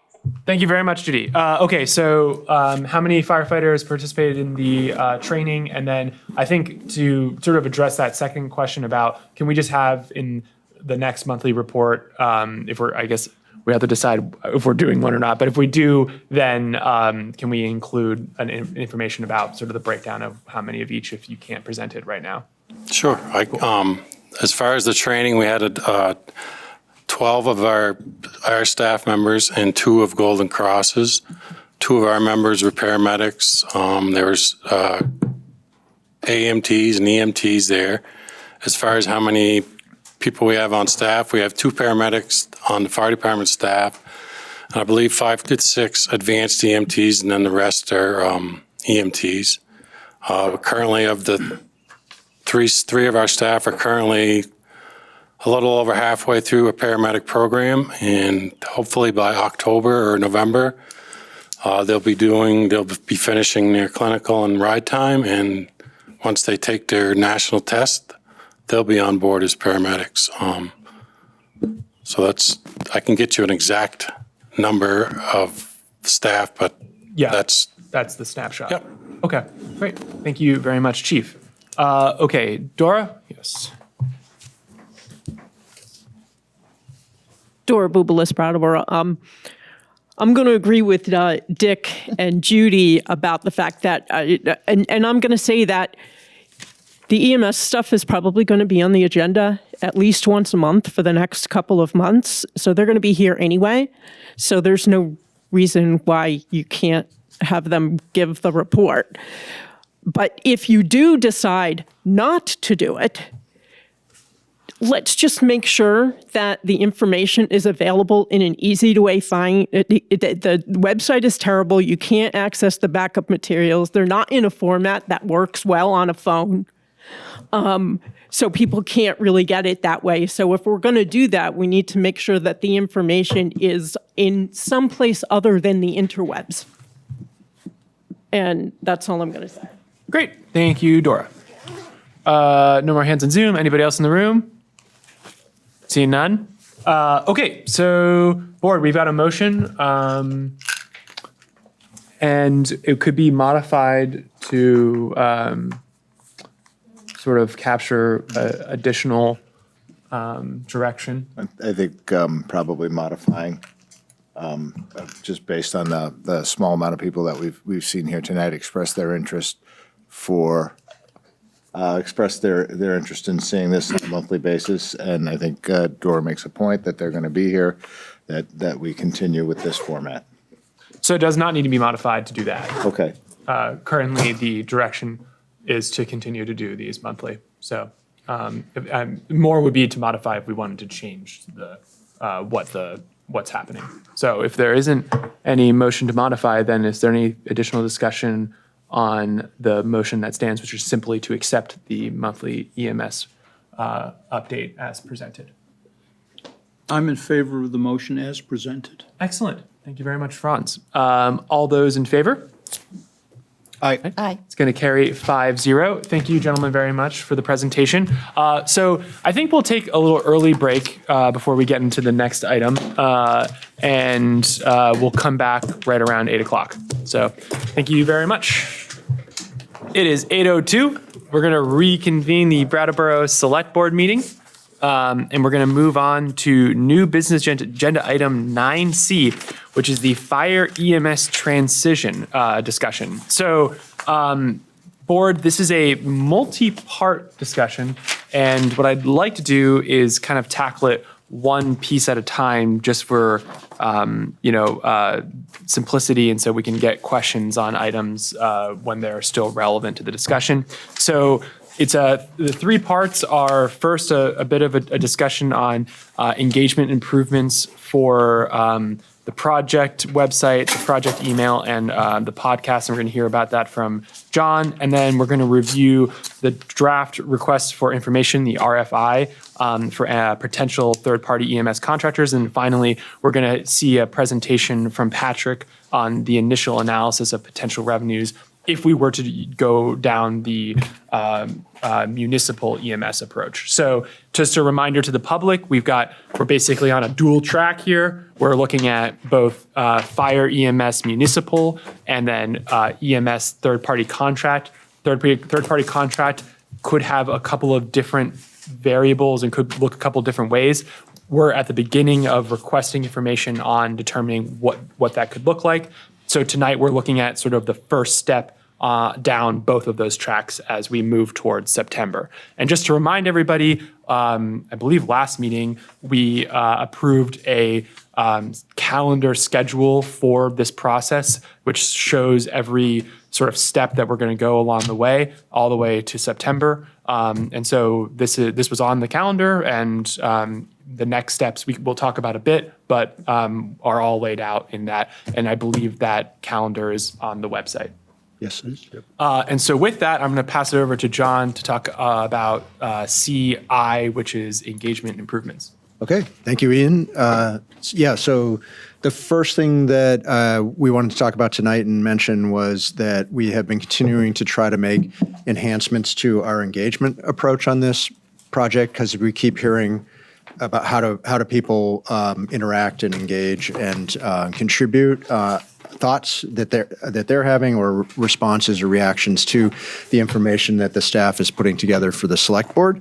And so along those lines, we have made several recent enhancements. And for one, the town's communications coordinator has developed a dedicated project website at www.brattleboro.org/EMS project, one word. And the idea about this website is to have up-to-date information about the current status of this Fire-EMS transition project, as well as to provide good information about avenues for the public to give feedback to the staff and to the select board. It has a list of frequently asked questions, which we will be adding to and continuing to build out as more questions are asked of the project. It also has a very comprehensive catalog of all the background materials associated with this effort, starting with the AP Triton report and going through all of the memos and board conversations that have occurred as we move forward with this project. The second enhancement is the development of a dedicated project email, and that email is emsfeedback@brattleboro.org. And the idea behind having this is that is a singular place that people at any time can contribute their feedback, information, ideas about the project, reactions, and it is a central place where we can document all of that material coming in, which will make it easy for us to summarize it, extract from it to present things on the website, as well as give you an accounting towards the end of the project about this is all the stuff that we heard, this is how we responded to it, these are the changes that were made based on the feedback that we heard. So that is a really good way to start to have that all in one place. The final engagement enhancement is the town podcast called Town Matters. This is an alternative means of reaching people who might not otherwise learn about upcoming projects and parts of projects like this one. And so we're hoping that you will take a look for that when it's published on the Wednesdays before select board meetings. So those are the three areas that we've focused on since our last meeting in terms of trying to enhance our engagement. Excellent. Thank you very much for that, John. Board members, any questions or comments on the first item? Liz? I just want to clarify, so this podcast that comes out the Wednesday before select board meetings, that's telling people what will be discussed at the next select board meeting, not discussing what has been discussed at a previous select board meeting? Maybe both? Maybe both? It is both. It's both. Yep. and- Excellent. Why not both?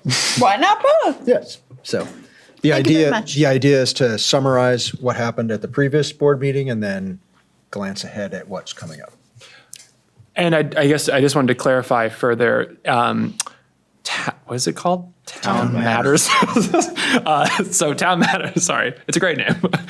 Town Matters is not just about the EMS update. It's about all sorts of things that are happening with like the select board and town, but we're bringing it up here partially because the EMS will be talked about in it because we're going to be working on it. Yes. Exactly. Yep. Other board members? Daniel. Maybe it could be a call-in show. And, I mean, I listened to it and I was curious about what approach would be taken. I was wondering whether this would be like opinions about what was, discussed in the last meeting and, whatnot. And it's pretty straightforward. It's like, here's what just happened. Here's what's coming up. The end, and I think that's a good start. And, I think like similarly to what we talked about with VTrans, this is just about like, you need to do so much work on maybe repetitive work to show people how they can get in touch. Yeah. I think that the communications coordinator has been doing a good job on getting, kind of graphics out there that illustrate like what's happening in town government and how people can connect with it. And I'm assuming that he will do some more work on that. That's going to launch the project website. I looked at the project website. It seems pretty good to me, and it just bears repeating, right? You have to bash people over, not bash people over that, but like you've got to put it in front of people a lot of times before people will, actually like take it. And I actually appreciate that, and it was something that I asked John off screen. One of the things that I would like to see is every graphic going forward has the email and the address to the website embedded into the graphic, like in the corner or something, so that like when people are seeing a graphic that's involved with the EMS transition discussion, they're seeing that email and they're seeing that website URL many times so that they know how to access it. So I appreciate that, Daniel. Did I see a hand over here before Liz? Liz? I just, I'm taking from what Daniel said, the point being we're welcoming comment and people should feel comfortable commenting. Absolutely. Peter. But with regards to the podcast, it is designed specifically to inform on what happened, what's going to happen. So you don't want to start infusing opinion in this thing. It's got to start, it's got to stay in what I like to call a consumable format, which is going to then reach out to people. It's going to be amplified on social media. Hopefully we'll all share it as it goes along to help build, to build its audience and to have folks learn it. And this is coming from somebody who's been driving content for 30 years and knowing how content gets consumed. And it's going to be important. And John, I had a chance to talk to you this morning about it. It sounds like you've been doing this for 30 years yourself. So, congratulations on that, kind of nailing the first one. And I think so hats off, and you'll hate this thing inside of a year, but you'll keep doing it. But it's an important way for people to kind of consume it. They can just pop it on in the car on the way to work, and it's quick and consumable. So, there's other spin-off things that you can do. Maybe you can do a complete EMS podcast on a different subject under the same heading on a different time and a different day, bringing all the players into the room to have that conversation. But I don't think like this Town Matters thing should be touched. It stays in its pure form of just strictly information. Right. Thank you, Peter. Franz, you? Okay. All right, in that case, I'll open it up to the public on the first. Before that, I just want to see if there's a hand. I don't see a hand. Dick, please come on up. So when you get a question via the email, Are they going to be logged someplace where people can see the question and then see the response? Because they are public information.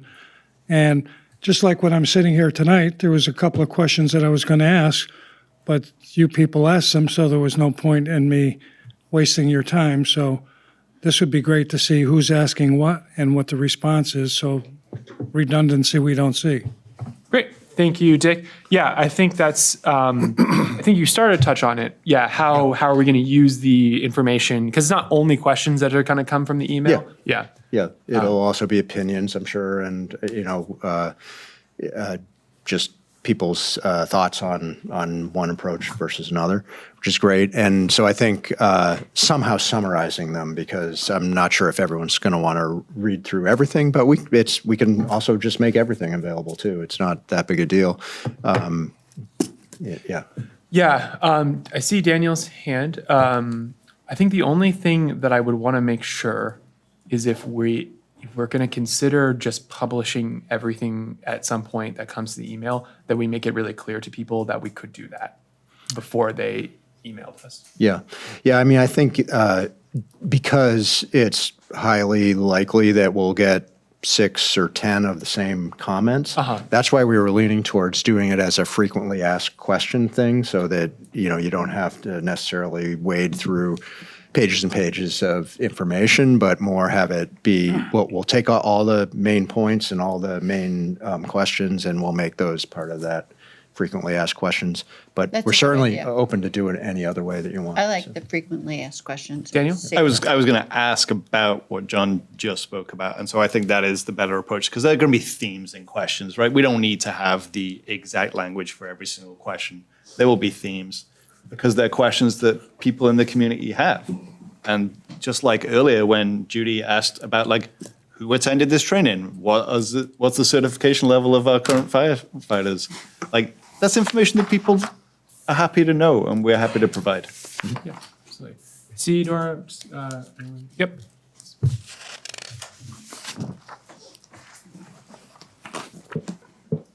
So the thing I'm wondering about is, you're talking about two different things here.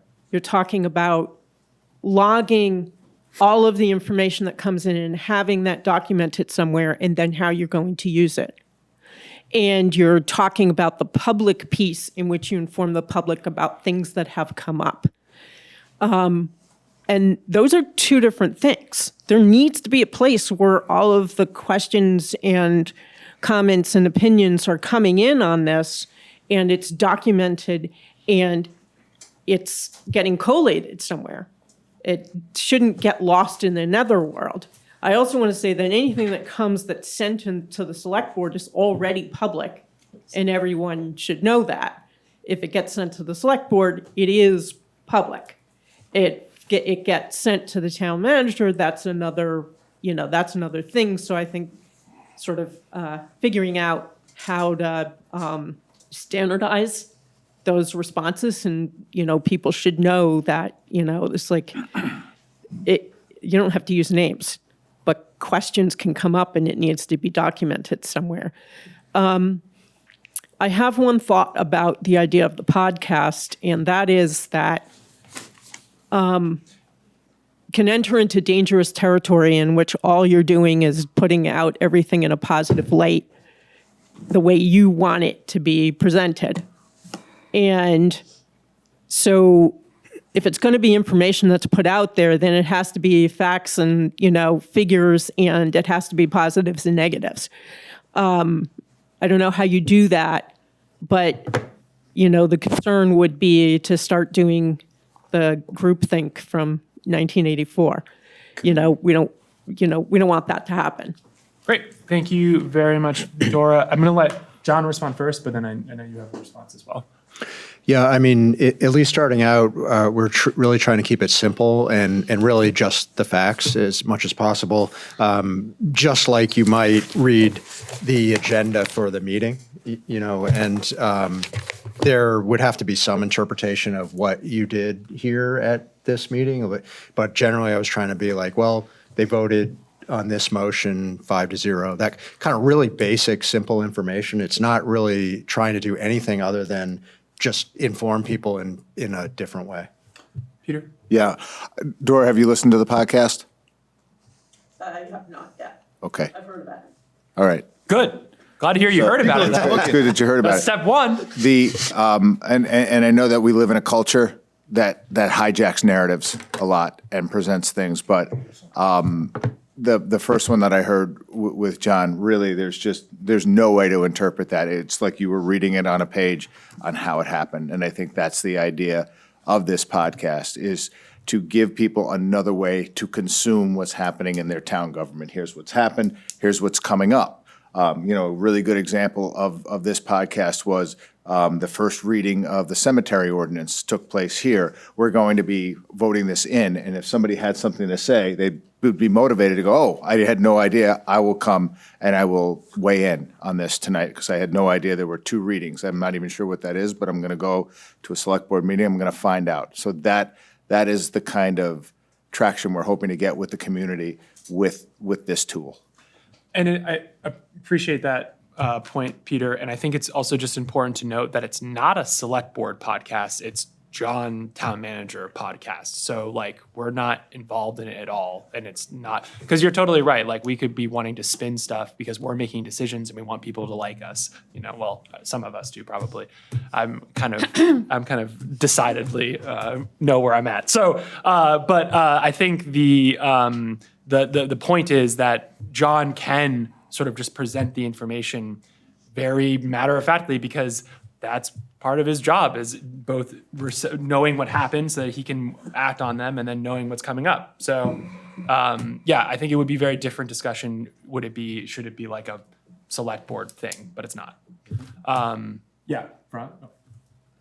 Well, I keep trying to call on you. Yes, I know, and I appreciate that, Ian. I think John, in this format, should be able to say what he wants to say. I wouldn't try to put any limits on that in advance, and I think if the rest of us want to say what we want to say, we can do that too. I don't see a reason to try to say it has to be this or it has to be that. I don't think we're trying to do that, are we?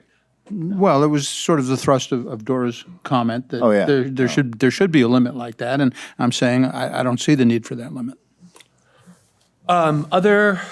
And this is just kind of an update for us. We're not making there's no motion because we're not really approving anything because this is just an update from the town manager on ways that the town is trying to improve the way that we're engaging the public on EMS. Daniel. Just to kind of put a bow on it, like when I learned about the podcast, which is where Dora's at today, I then listened to it and I was like pleasantly surprised at how straightforward it was because I was worried. It was like, oh my Lord, is this podcast going to be like one person's perspective on what transpired? Because there are 5 different perspectives here, at least. And it wasn't that. And I don't believe it should become that. If an individual select board member, wants to maintain some sort of social media presence or do some podcast, which is their personal perspective about what's going on and, what it all means, they're welcome to do that. But like this podcast is very straightforward and very clear, and I think is basically another way for folks out in the world to know, hey, what's been on an agenda, what's coming up. Like, it's a good idea. It's nice and simple. And it kind of just, I think it just speaks to something that I've sort of seen as a trend in the time that I've been on the select board, which is just that when it comes to engaging the community on what the municipal government is doing and what we're planning on doing and what we want feedback on, it's just kind of a constant project of like changing and moving and where information is and trying to make sure that we're sort of reaching people where they're at. And it's like never done. So we're like always going to be, and one of the things, and that's kind of where I wanted to sort of end on my own comment on this, is just that while I think I agree that this podcast should stay sort of within its realm of like what it's trying to accomplish, which is providing information, I am excited to see it sort of grow in the sense that like as John does it more, like what's kind of effective, what does he think is less effective, and I encourage you to hear feedback and yeah. Yeah, and I appreciate that, Ian. One of the things that we'll always do on the podcast is ask for feedback from people who are listening to it as how we can make it better. So if it is coming across as somehow there's an agenda or something, I'd really like to hear it because that's not the intention. We just want to inform people about what we're working on. So Just the facts. Yeah, unless I have a hand in the Zoom, and the screen is so tilted now I can't see it at all. It's Mr. Oser. Bob, welcome.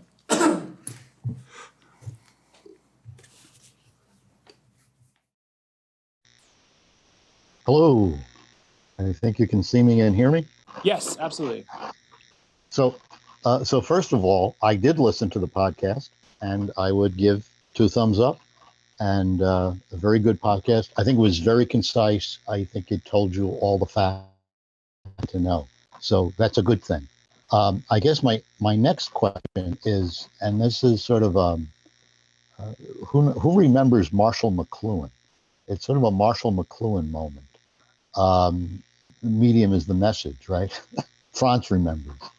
So I sent you all an email, and I copied that email to emsfeedback@brattleboro.org. So just to get that email out there for anybody who's listening, it's emsfeedback@brattleboro.org. So then my question is, so say someone sends you an email to that address, how do you make sense of it, especially if I wrote it, and how do you collate it, or what do you do with it? It might provide, as you said, some seed for the FAQ. There may be a question that's presented that maybe people had thought about before, but not entirely. Do you answer the question? How does the person who wrote the email know that that email has even been read? And maybe the bigger question is, what if you get 20, 30, 40 emails to that emsfeedback@brattleboro.org, then do you report out that, yeah, we got 40 people who said this, and 20 people who said the other thing? It's going to be a lot of work, it seems, to get around that. But, that's sort of my question is what happens if I send you an email? Great. Thank you, Bob. I think I have a thought on this, unless you want to. Go ahead. My thought board would be, it is a good question on sort of what is the town's process going to be when they're getting information in. So why don't we have the town give us an update at the next EMS information meeting, which is in June. And we'll hear about what information has come from the email and from other sources. And we can, if the town staff feel like they've collated it in a way that's effective and they can present us with what it is, it's early enough in the process that if we don't feel like it's an effective way to present the information, we, as the board and the public, can give some feedback as to the ways we see it lacking, and there can be some modification. If we sort of like how that material is presented to us, then we can just continue to get updates on it when it seems appropriate. And if there's any issues with it, then we can hear that from town staff as well. And that kind of, I see that as maybe a more effective way of doing this than sort of trying to get an exact answer right now on how we're going to collate the information before we really have any yet. That's my thought. Oh, well, I agree, and that will lend itself to understand whether frequently asked questions is the right way to go in terms of response. Other board members' thoughts on that? I think it's a fine plan. Okay. What you said. Thumbs up on that one? Okay. Is that clear enough? Yeah. That was actually the question I was coming with tonight, is how you would want to do exactly what Bob Oser was asking. So that's very helpful advice. So, yeah. Daniel's, I see suspicion. Yeah. No. I'm just thinking. When town staff get an email, right? When John gets an email, or when the entire select board plus John plus 45 other people get an email, and there's a question in it, usually somebody answers that question, right? And in the event of an email coming to all select board members plus the town manager, it usually is answered by the town manager's office or maybe the select board chair. It's rare that like somebody will just dive in and be like, here's the answer. It's an interesting question. In some ways, it's like, it's a question about trust, right? So like, I have a question of the town of Brattleboro, and so I've sent it to them. Are they going to actually answer my question? And my experience has been, in most cases, yeah, right? If the question is answerable, it gets answered. Sometimes the question is so difficult to actually answer in a clear way that, I don't know, I would assume John or somebody else within the administration would say, well, here's why we can't answer that question. Here's what we don't know, So my experience has been when people ask the town, genuine, reasonable questions, they get answers. And I hope that that's been Bob's experience too. And then the other thing, Bob was kind of alluding to, like if 40 people wrote and said a thing, right? Like I don't see this feedback, this EMS feedback email as like a survey, right? It's like, you got a question? Send your question in. Survey is a different thing. So that's my perspective. I'd be curious. And I think like, as Ian said, maybe in a month we'll come back and we'll find out like, hey, what showed up in that email? Yeah, and even if you could come with something like a collation of it, so we can see sort of what we're planning on for how we're gonna. And I guess just to be really clear, so like I wouldn't want town staff to spend time every single day answering the same question 17 times, right? Like we'll maybe get these emails, we'll give them a day to sit, we'll recognize that there's a theme, and then we'll put an answer in the frequently asked questions, and we can send a canned response to those 17 people saying we updated the frequently asked questions with an answer to your question. I remember, last April when we made the decision to go with Golden Cross, Chief Howard and Assistant Chief Keir responded to like every single question they got, and there was a lot in real time, reassuring people, educating people. And it was really great work, but it was massively time consuming for people who are involved in a lot of other very time sensitive work, such as, our town administration. So I don't want to tie people up answering the same question 17 times in one day. Yeah. That's my long-winded way of saying that. The only way I got. Sorry. Okay. Other questions or comments on? Do you want to plug the podcast one more time before we move on? No, you sure? Not at all. I know someone who takes the opportunity to plug his thing as often as possible. So, It's a good practice. yeah. Okay. In that case, we're going to move on, unless I see any other comments, to the agenda item 9C II, which is the review of draft requests for information, the RFI, from the potential third-party EMS contractors. And am I going to toss this over to you, John? Yep, I'll do this one. Thanks, Ian. So this is the part of the meeting and the part of our plan where we were going to look at the contracted track on the parallel tracks. And what we wanted to bring to the board tonight is a draft request for information. Now, typically, procurement processes are very operational. They're done at the administration, and usually it would just be a final result that would come, say, to the board of how, whether you would want to award a contract to the low bidder or whatever it was. Because we are really trying to emphasize transparency and how we're doing everything in this project and also get the best information and feedback that we possibly can to do a good job on this, we wanted to bring this request for information to you. Really taking an extra step throughout this project to try to bring as much forward and be as transparent as possible about it.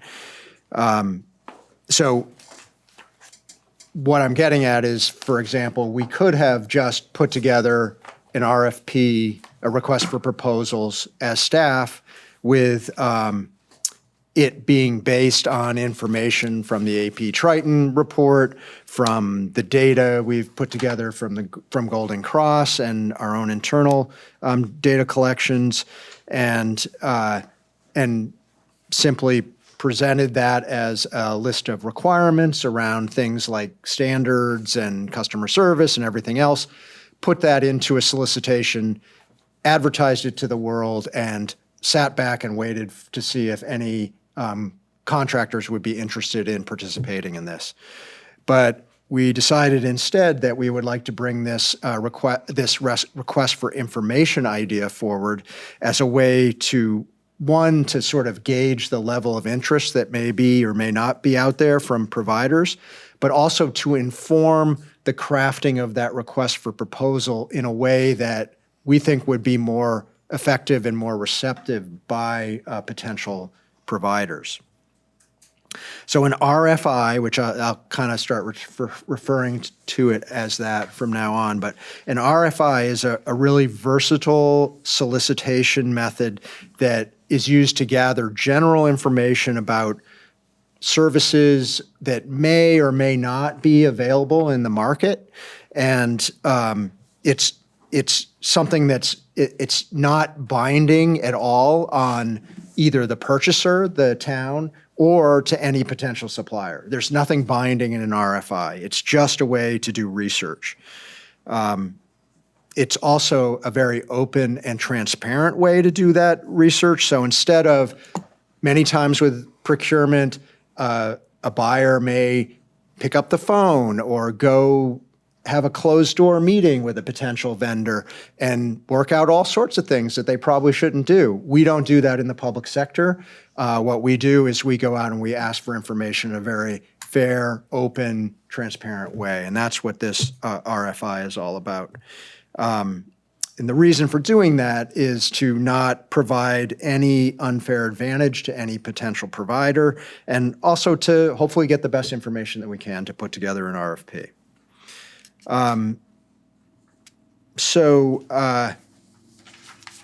What we have given you is a draft of what this RFI might look like. And on page 155 of your packet is this draft. Now, this is not set in stone. We bring it forward to you, to the select board and to the public to get your feedback.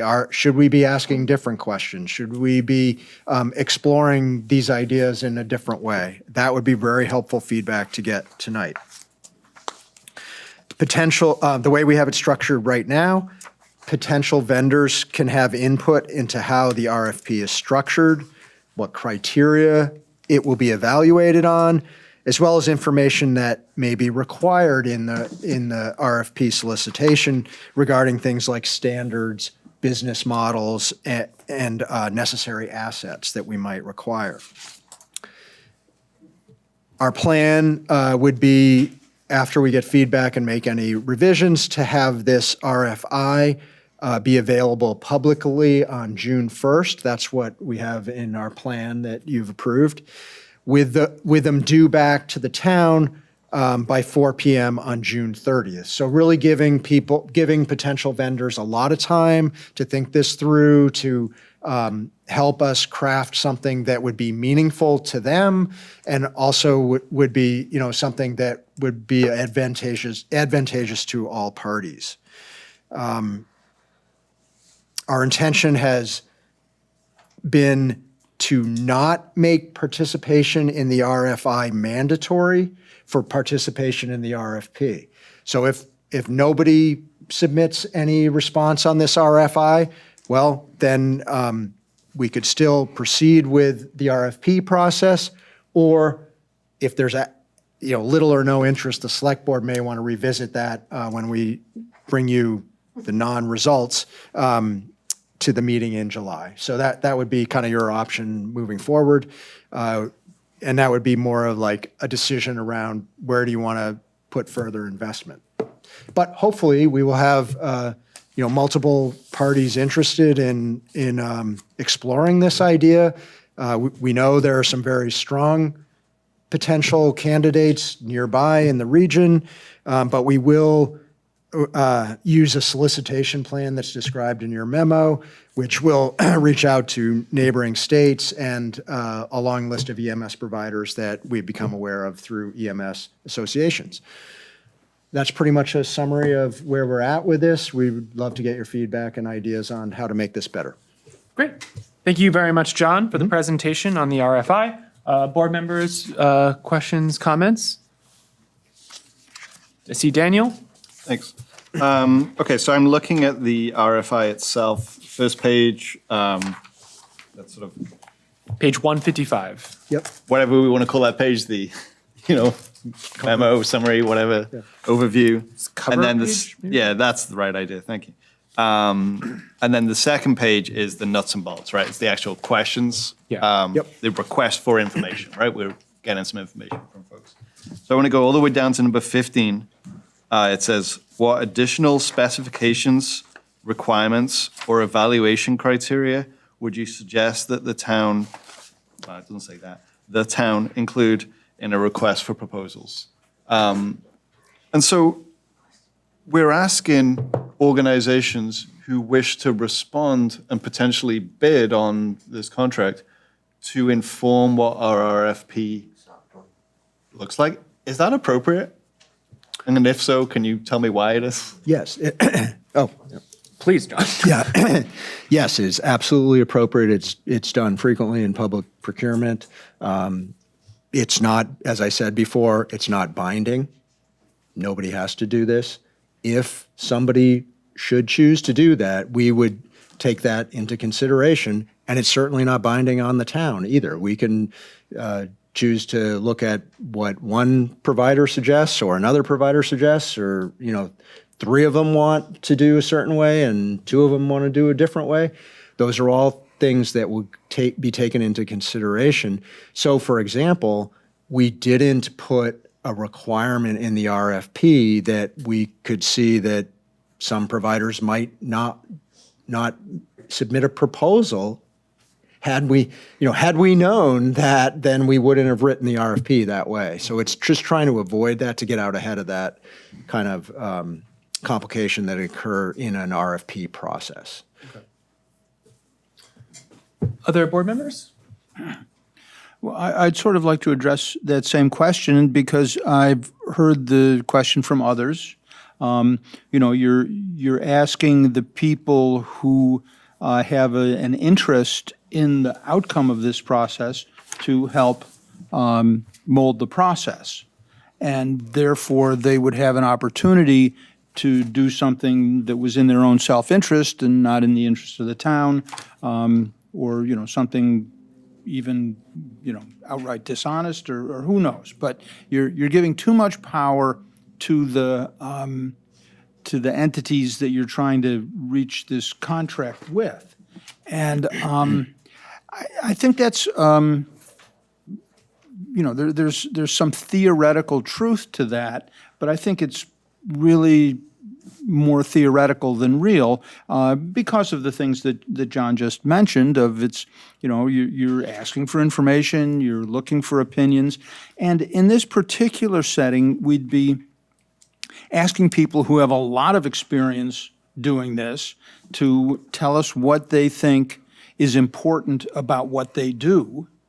And we have some experience in this area, but this is the questions we're looking at are things that in many ways are new to us, and where we could benefit from having another point of view on it to include in our thinking. This came up in sort of at the last select board meeting, or maybe the one before, but one of the last couple, where people were saying, well, we should talk to other ambulance providers.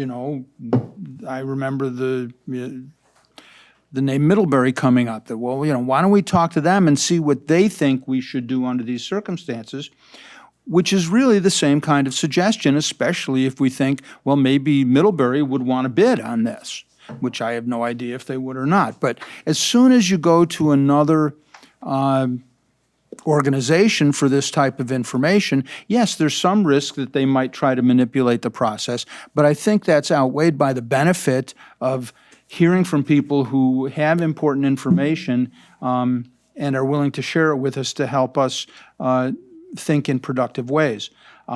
So I think it's something we should be aware of, but I don't think it's something where we should not proceed as is laid out here.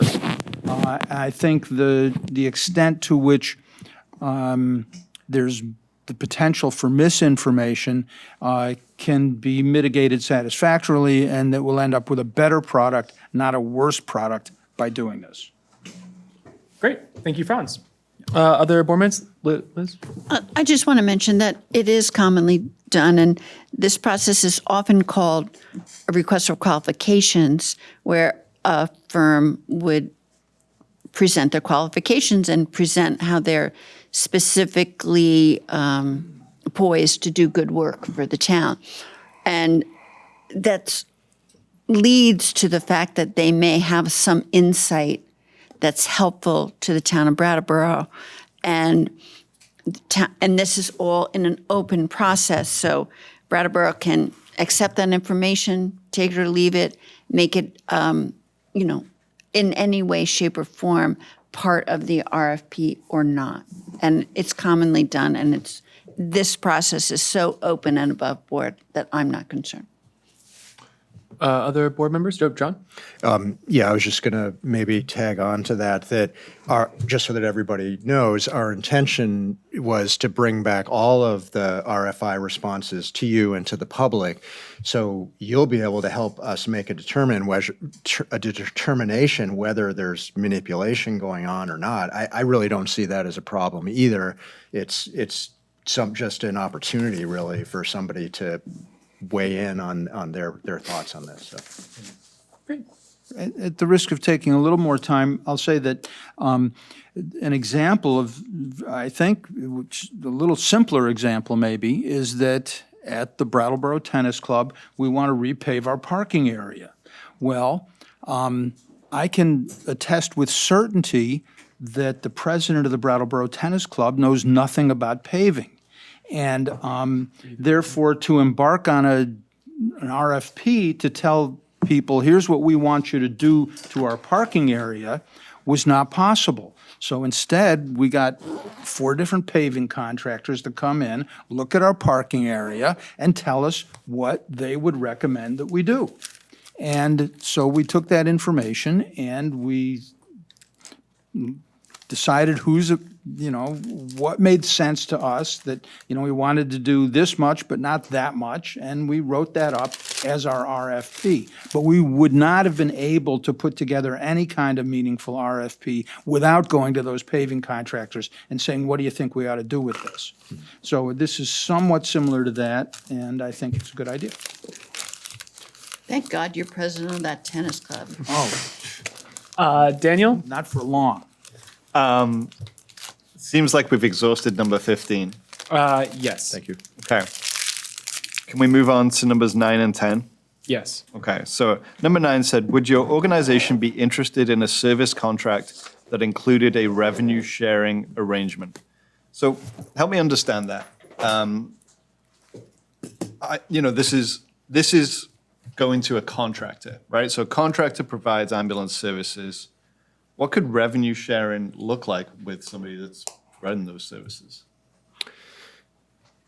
So, John. yes. So, thank you, Daniel. The idea there is, again, if there was any thought on the part of the board to solicit a proposal that included revenue sharing, which in the EMS world, as we'll see in a minute, are basically the billings for service. So that could be a potential requirement of an RFP. However, if we hear from service providers, oh gosh, we never do that and we would never consider doing that ever, then we might not want to propose something like that in the RFP. We might want to back off of that and say, well, the way we want to do the paving project is not with revenue sharing, or something along those lines. So, Right. yeah. Thank you. Yeah. I mean, it is my assumption that no contractor that's going to provide the service would be interested in sharing the revenue. They're providing the service. Why should they provide the revenue? I'd like to hear an argument for why they should, maybe. Yes, so. Why they might, So, not should. So for example, a provider might be interested in a model like that if they wanted to share the risk with the town. So if they're not covering their costs, then they might want to have, yes, we would share some of the upsides, but we'd also share the downsides, for example. So. Okay, then I guess just to finalize my of course. thinking on this one. So like, it's hard for me to imagine that somebody would answer that question just yes or no. I'd imagine if they were even considering yes, they'd probably pick up the phone and talk with you or Patrick and figure out, like, what are you kind of thinking about here? And it seems like that's a pretty nuanced kind of situation. Is that a good characterization? Or? Yes, so on the first page, there is guidance to potential respondents about contact with town personnel. So all questions relating to some statement like that would be addressed in this prescribed way here and shared with all, with the world, essentially. And so that prior to that due date on June 30th, anyone would have the opportunity to understand what the clarification might have been asked about and how we responded. Okay. Oh, okay. Yeah. Did you have one question? I mean, I wanted to get into number 10, but I feel Well, like. this is about the same thing that Daniel was just asking, about the revenue sharing. So tell me if I'm wrong, John, but is it possible that under some of the models, the workload actually might be divided up between some aspects being done by a contractor and some aspects being done by the fire department or some other town agency, in which case revenue sharing might be undertaken to account for the different parts of the work that's done? So, I mean, I don't know if that's likely, but I just wonder if that's another reason for it. Yeah, yes, I would agree. That, for example, that's another way that we might want to just have more options on the table potentially in an RFP. Okay. Yep. Unless there's other ones on 9 to 10? Yeah. So this one says, if no revenue sharing arrangement was required, would your organization be willing to share reimbursement revenue data with the town? So I got a pretty simple question about this. Somebody answers no to that question. Does that mean they're dead in the water? Absolutely not. But that would inform us as to not put a requirement like that in the RFP so that somebody who didn't do that in the RFP would not be qualified in submitting that proposal. So. And also, if I'm understanding the process correctly, with reference to dead in the water, I think that would be up for this body to decide, right? So Yes. it's not just one person deciding, it's 5 of us deciding. Yep. Yeah, and we wouldn't even make it, we wouldn't even Right. put it in the RFP if it, and so it kind of, I think, Daniel, I really appreciate the line of questioning. Like, it kind of shows we're just trying, we have a pretty broad net here, trying to just get as much information as possible to aid us in building the best, most responsive RFP possible in 3 months. Yep. Sweet. Any other questions before we go to the public? All right. I think, yes. I do have one, yeah. I'm just wondering, it looks from the numbered items here as though we're really set on the 90th percentile response time as our major quality measure that we want to ask about. And I wonder if, well, I guess, item number 15 expands it. Yes. So that they could make a suggestion. The way it's worded, to me, it's a little strong on that, but. The way 12 is worded? Yeah, the way, 11 and 12 are worded. I don't know, just the volume of words somehow gives a lot of emphasis to that notion compared to item 15, which is kind of, what else you got in mind? But it might be worthwhile just beefing up the language in number 15 a little bit. Yeah, so like, That's my, yeah, like maybe, you know, if your response to some of these other questions indicated that you would want like like a different kind of question than what we asked, like, could you elaborate in 15? Or like, I see what you mean. Yeah, yeah. Yeah, I got it. Yep. Thank you. Yeah, Yep. that's very helpful. Daniel? I feel like question 14 sort of goes towards that, right? So how would you recommend the town evaluate a vendor's quality of customer service, right? So Franz is speaking to response time as, you know, response time is important and it's not the only thing that matters. yeah, actually, I had forgotten about number 14, but you're right, that does address the same issue. And then 16 would also give an opportunity for like, if there are other things that they felt that the town ought to be aware of as far as the services that they could provide, that would be a place for them if they hadn't already, you know, answered it in a previous question. Excellent. Thank you for the question, Franz. Others? Seeing none. I think I saw a hand on Zoom first, and then I think I got Dick and anyone else. I can't see. Judy Davison. Judy? Alrighty. I have this crazy camera, so I'm just gonna let it go. So my question is about the language in 11 and 12, which would your proposal require staff from the Brattleboro Fire Department to serve as first responders to meet an adequate 90th percentile response time? My understanding is that the Brattleboro Fire Department has provided excellent first responder service for decades. It's kind of what most fire departments do in this day and age so that their firemen have a real public service role when they're not fighting fires. So does that mean that you're not expecting the fire department to be the emergency first responders as they always have been in the past, backed up by rescue or another independent contractor providing the ambulance transport?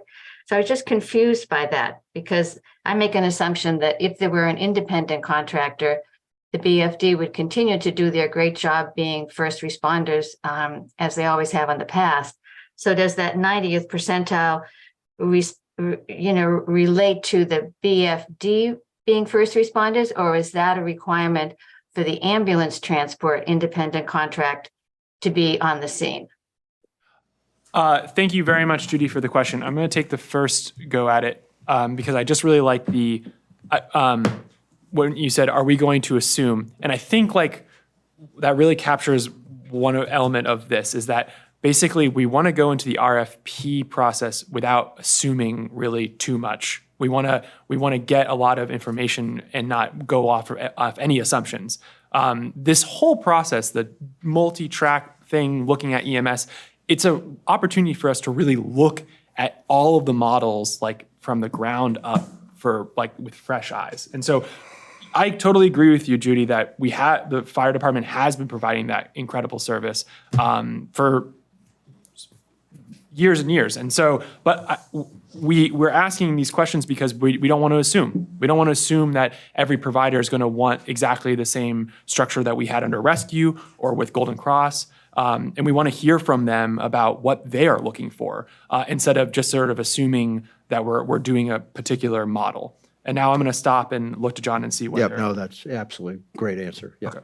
And other board members, if you have to, Peter. Well, I don't know how relevant this is to the conversation, but I think it speaks to something that Chief Howard said a couple of meetings ago, that he's never going to not respond in a situation. So I don't know if that helps answer the question. So I don't know if that changes. He's not sending that vibe off that that's going to change anytime soon. If the call comes, the fire department will show up. Yeah, and I think it's more about like what are we actually asking for here? Right. We just want to hear like what are the models that are even being sort of proposed for Brattleboro for us to consider. Right. Mm-hmm. Okay, now to Dick. Yes. And then I got another hand on Zoom, which I'm assuming is Bob, but Yep. Yeah.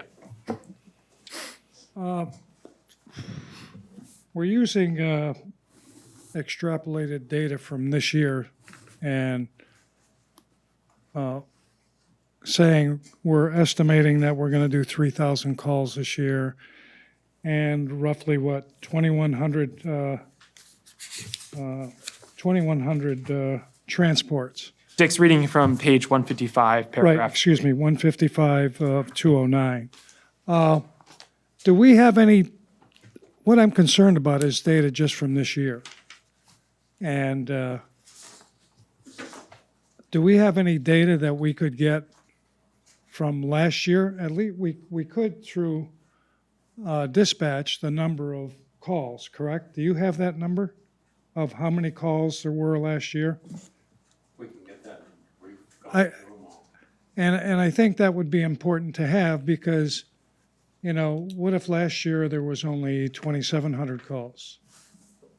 And so would we change the number from 3 to 28? I mean, would we divide that number? I think, and I don't know if you would have can you get the number of transport ports also? Probably not, right? Unless you could get that from, obviously, that organization that we're not speaking with.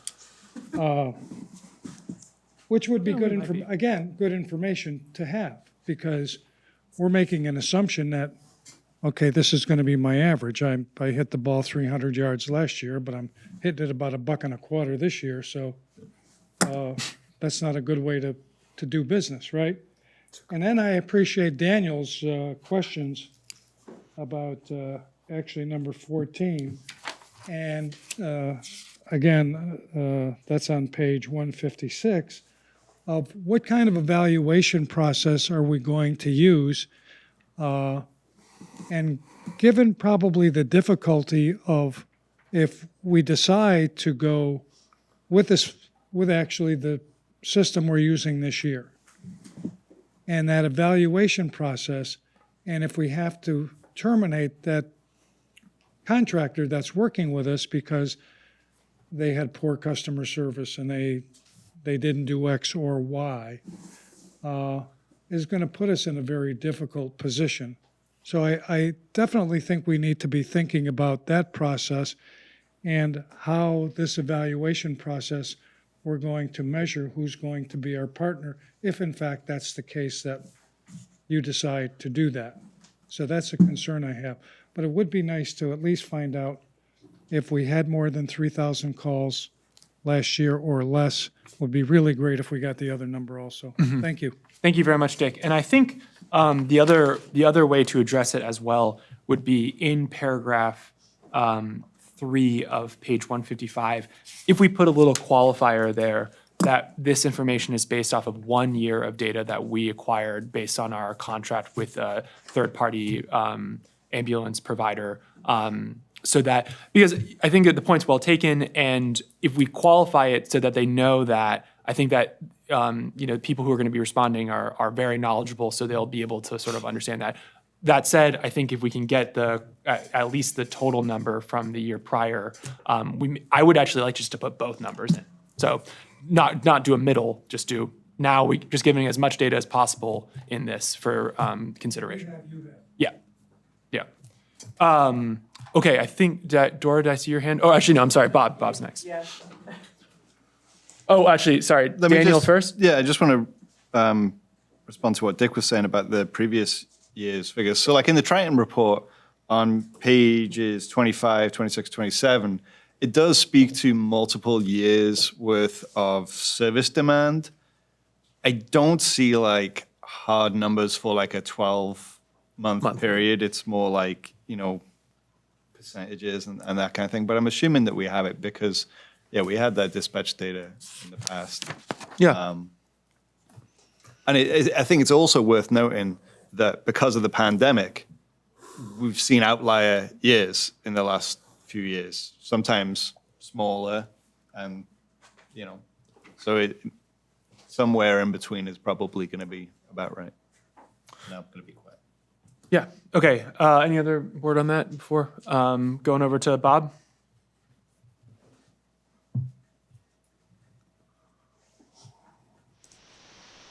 I think you can hear me. We can hear you now. Bob Ozer. Yep.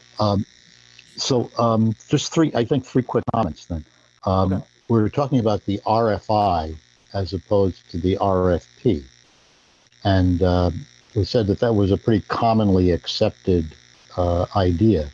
And I'm wondering if you have some direction or citation regarding the RFI, because somebody a lot more knowledgeable than I didn't think that that was a good idea to send the RFI out to the potential bidders on the RFP.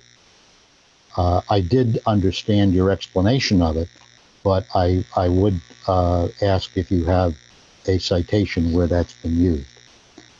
With respect to, I think it's 9 and 10, the revenue sharing questions, and I did get the answer that a negative answer to one of those might then take that issue out of the RFP. But I'm still a bit concerned that that whole money thing is part of the RFI. And the example is that, I gave you the email, so you have the example. And then on the 90th percentile, whether there's a distinction being made between ALS and BLS calls, or priority calls, priority 1 calls, or not. And whether that 90 percentile is a broad category, or it just deals with the priority calls. And I think that's a big distinction, because you could have lights and sirens for an incident that's not that important, and you could endanger bystanders. So that could be an issue. So those are my comments. Great. Thank you, Bob. John, do you want to tackle the RFI question, and then we can just address the other two briefly? Sure. I mean, we can. I'm not sure, like, what exactly I guess we'd be the looking question's for just, there. Yeah, I mean, I guess just to reiterate, doing an RFI before an RFP is a common practice. Yeah. I mean, Franz described a very a certain way that they did that there. I don't know if another example would be helpful, but we can look for another example and provide that. So yeah. I kind of believe we've been pretty clear on the 9 and 10 that those questions are going to provide us with information to help guide us in drafting the guide you all in drafting the RFP. And so I think better to keep this in so that we have as much information as possible, knowing very well that it very well could indicate to us that we don't want to include anything like that in an RFP. Exactly. Are there, yes, Liz? To reiterate, people are welcome to respond, hell no. Yeah. And that's information for us to have. And then the final one on the 90th percentile, if those are what type of call that's referring to. Should we? We will appreciate that Yes. feedback, and we'll consider whether to factor that into this question somehow. Okay. And on that 90th percentile question for response time, it's a good point that Mr. Ozer makes, that you want to make sure you're comparing comparable numbers from different providers. But I would say that anybody in the ambulance business would already understand that you have to say which calls you're responding to. The REMS reports are very clear on that from our fire department, that they're talking about emergency calls in their 90th percentile data. And I just feel sure that would happen, that would fall out as the process goes forward. It's something we should be aware of, but it would be standard practice to report it in the way that Mr. Ozer was talking about. Great. Dora, I saw your hand. Is there anyone else that wants to speak on this? Seeing none. Okay. All right, so as I've said many times, it's kind of asked backwards what's happening, and it seems like what you're doing is you're using the RFI to try to fulfill the holes that were so largely left by the inadequacy of the Triton report. And but I'm hearing a lot of people bring up a lot of good points about some of these questions, and then I'm hearing people explain it away. And there are ways that you can change the language in these questions to address those concerns and still leave the question in here. And I'm not hearing anybody say that. I'm hearing you explain it away, so you're just going to leave it exactly the way it is. This needs some serious editing. It is so not ready for prime time. And I don't see people saying, I hear people say, oh, you're making a really good point. That drives me nuts because because good work needs to be done. Thank you, Daniel, for raising your concerns. And, I don't know if you have any suggestions for maybe language changes in it to address your concern, but someone could look at that. Thank you, Dora. You stay there for a second. No. You don't get to do that. Okay. No. So, Dora, you can go ahead. I guess I would just say, this is draft, right? The purpose of this meeting tonight was to either say yay to the draft or nay. I have raised questions that I had and got responses that make me satisfied. If there are members of the public that think that it should say something different, then they should speak to that. I can't read your mind. I can only do my own work. Yeah, and I would just add to that I have been taking notes on which of the questions you all were kind of getting snagged on, and we will be going back and redrafting this and using that information to make these questions better. So I appreciate the feedback and the suggestions that you've given. So thank you. Excellent. Other questions or comments, board members? And I don't have any hands in Zoom or in the room, unless that's a hand. No, that's not. Nope. Okay. In that case, so there's no motion on this because, again, it's something that's going to go out from the town manager's office. But can you just remind us, John, of the schedule for this track and what happens next?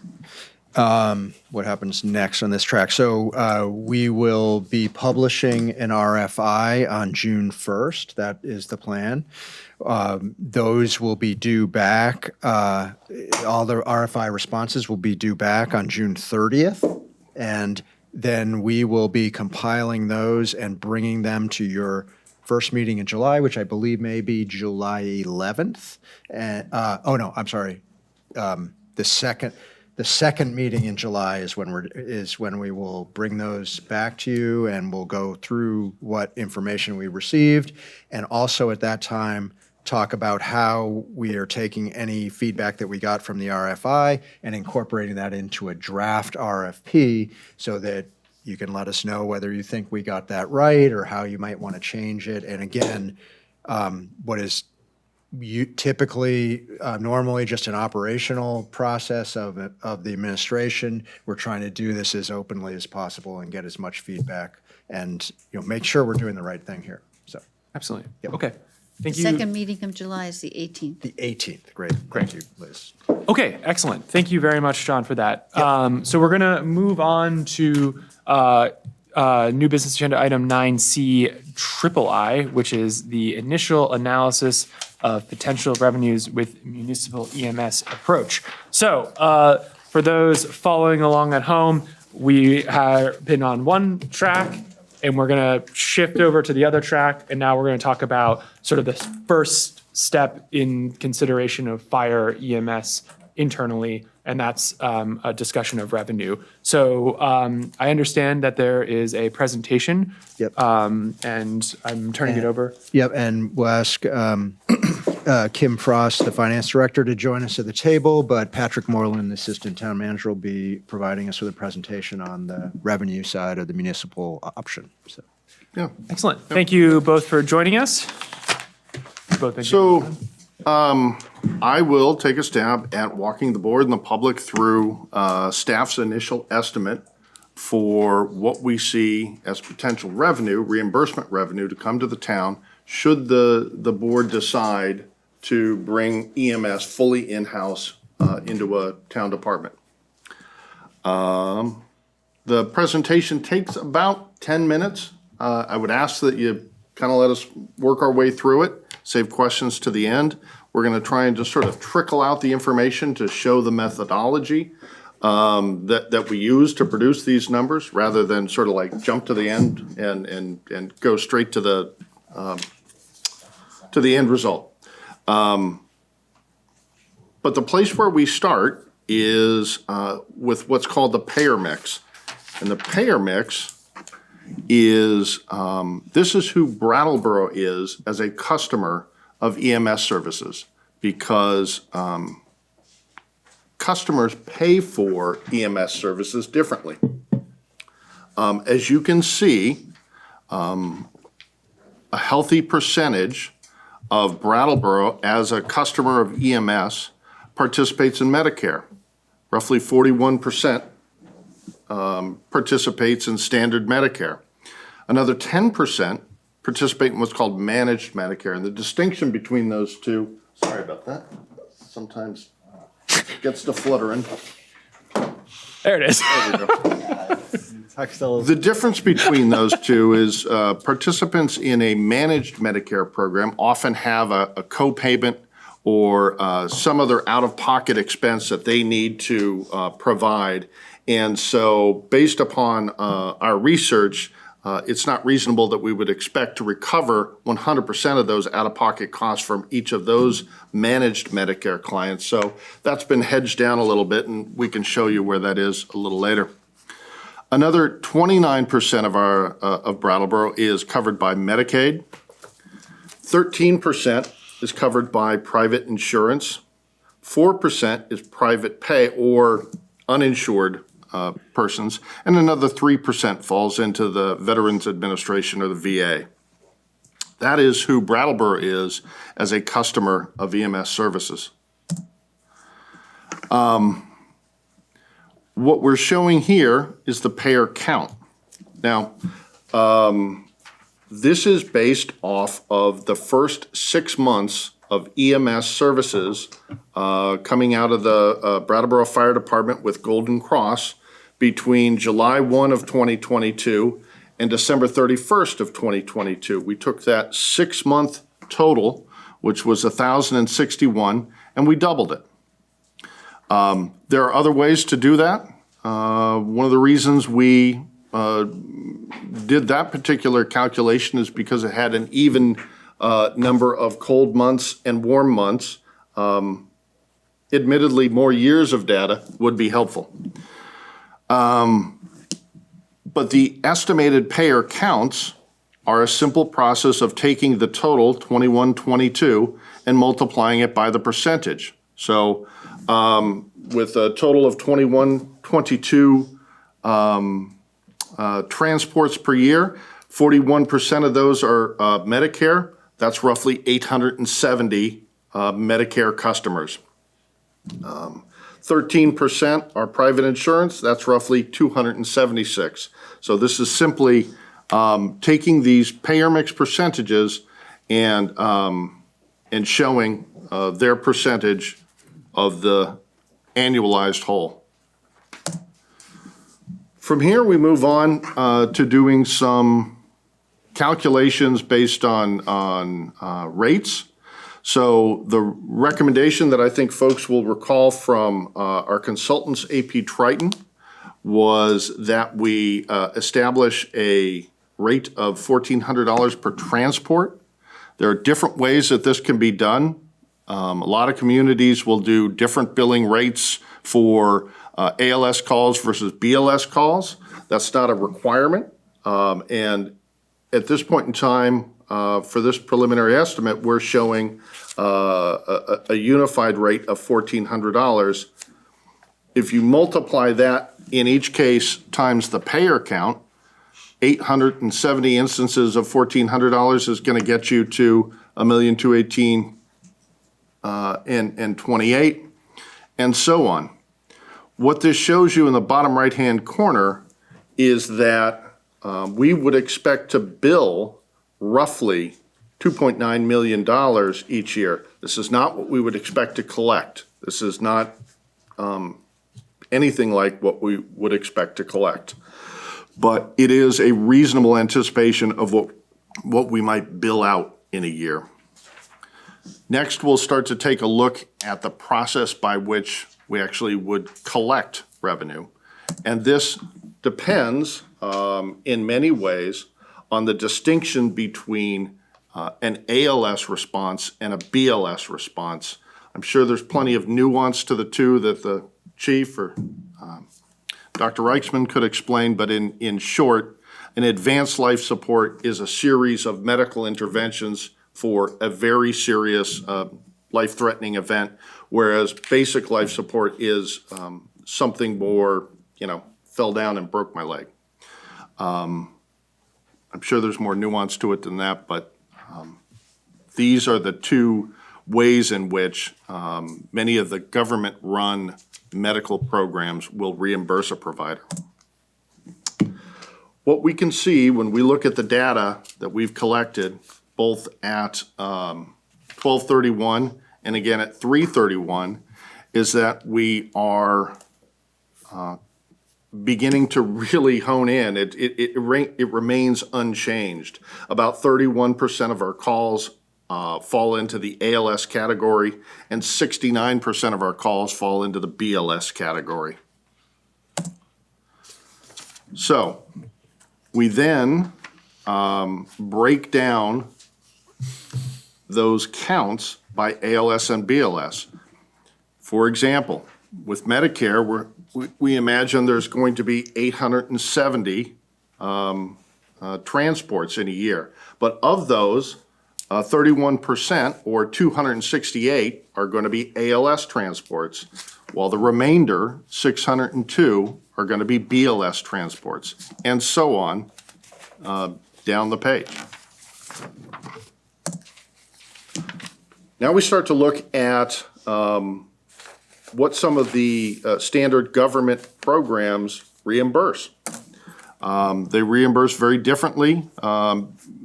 On the screen is the Medicare reimbursement rates currently and the Medicaid reimbursement rates currently. I would note there's also a reimbursement for what's called an ALS-2 response, which is significantly higher, in the neighborhood of $750 of reimbursement. But that's not always going to be the case, and for the purposes of calculating the estimated revenue, we have only used the ALS-1 response, even though we know some will be eligible for the ALS-2 response. So then we bring ourselves to the general estimate of revenue. If we take with each of these government programs, let's just use Medicare, for example, we know we've got 268 estimated ALS responses, and those responses are going to receive reimbursement at 518. That's going to provide us with about $139,000 worth of revenue. Take Medicaid, for example. We know we're going to have, or we're going to expect that we're going to have 426 BLS responses. So the BLS response for Medicaid is $301, meaning BLS Medicaid, meaning we anticipate bringing in about $128,000 there. The column on the right just combines the two revenue numbers for the ALS responses and the BLS responses. And in the bottom right-hand corner, it shows an estimated annual revenue of about $978,000. There's a couple other things I'd like to point out, nuances with the non-government run providers or insurances, thank you, or user types, for example. Private pay. So this is typically a description of somebody who has no insurance. They've received a bill, they don't have an insurance. We know not a whole hell we know not a whole heck of a lot about their individual circumstances. They could be quite well off. They could be with very modest means.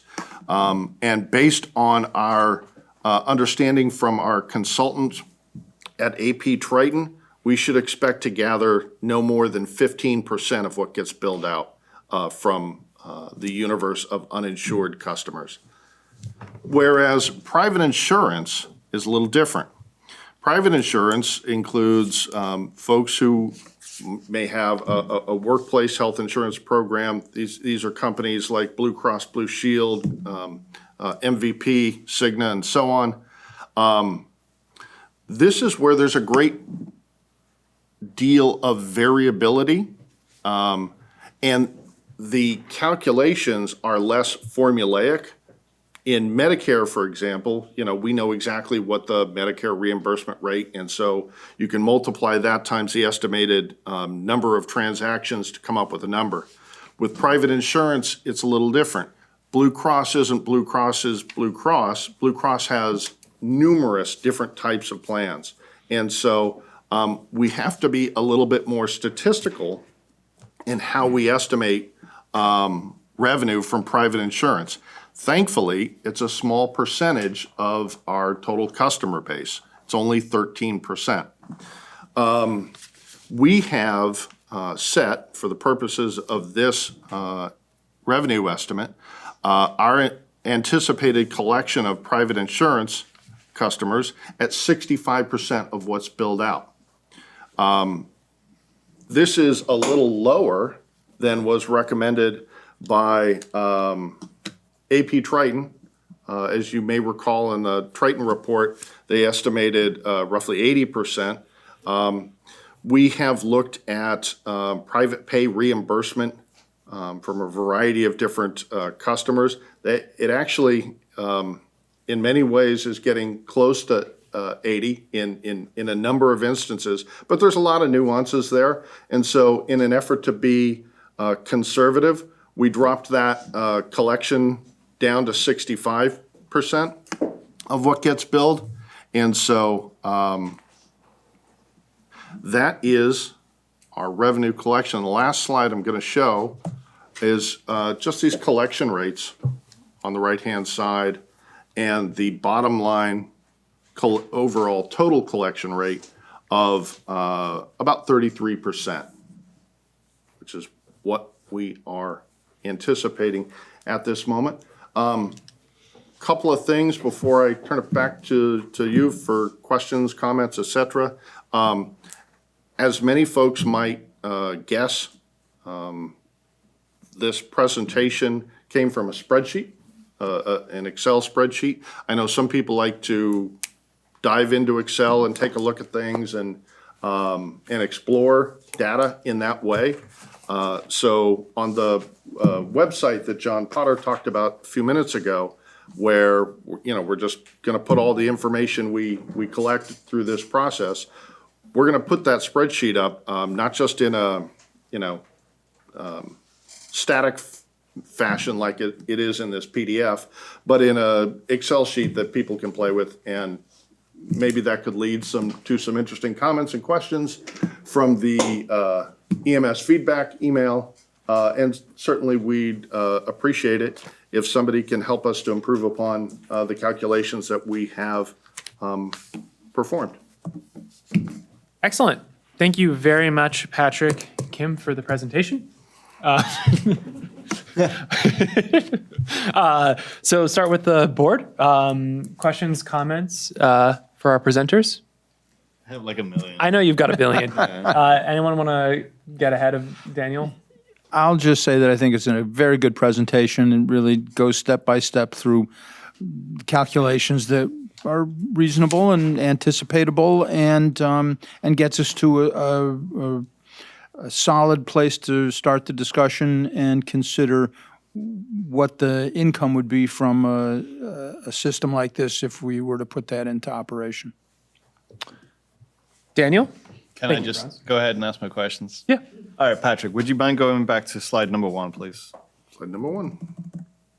Yes, sir. So you said here, this is who Brattleboro is. Mm-hmm. And like, and you said it also as like, this is who Brattleboro is as an EMS customer. I think it's worth pointing out that this is not necessarily who Brattleboro as a town is. This is who ambulance users in Brattleboro have been shown to be based on our data, collected with Golden Cross. I think that's a very good point to make. Yeah. Because while Brattleboro may have a nighttime population of 12,000 as a daytime population much higher, and those are customers of EMS services from time to time as well. Yeah. Okay, good. Thank you. I just wanted to point that out. So number 3, where you're talking about billings. So that $1,400 that is being used as a placeholder for a proposed billing rate is a policy decision, correct? Yes, correct. So if the select board chooses to go down this municipal fire EMS route, the select board will be the body that says, this is how much we would like to charge for, how much we'd like to bill for an ambulance call. And, you could choose to bill lower, and then obviously that has an impact on, what comes back. You could choose to bill higher, whatever, you get my point. And I just wanted to kind of. I also just add, in addition, there'll be a range of different policy decisions that this board would need to take action upon, not just formally setting rates, but also approving a billing and collections policy, right? Right. Are we going to chase after customers, or are we going to get to a point where we write off unpaid balances? So those are all going to be things that this board will need to take a good close look at. Yeah. And then, so we're projecting an amount billed of a little under $3 million. I think it's worth pointing out that Golden Cross in 10 months have billed a little under $1 million. So there's kind of a difference between those two numbers, and, Golden Cross's rate is quite different. Yes, exactly. That's the assumption, right? Well, are you asking that as a question? No, I'm not. I'm just pointing it out because I know that people in the community will look at those numbers and will say, hey, how does this all add up? But as just a point of clarification, if I could interject, you had mentioned like changing the rate of pay. That, as I understand it, doesn't necessarily change the rate that we get paid. So we could charge $2,800, and in most of those instances, we're only getting what they're paying. For the government ones, absolutely. Right. For the private ones. Private ones are probably up a little bit more. Yeah. Right. It would. Depends. But overall, just out of curiosity, does, and we would accept like an increase if we decided to, again, just double that rate for whatever reason. Could we then, through private insurance, expect just to use a number that's up there, a 13% uptick in collections? Well, we have definitely seen higher collections from communities with higher bill rates. At what point do you reach a ceiling? Don't exactly know. And there can't be. If we charge $10,000, does that mean we're going to get $8,000? I highly doubt it. We're gonna get citizens that are a lot more careful, though.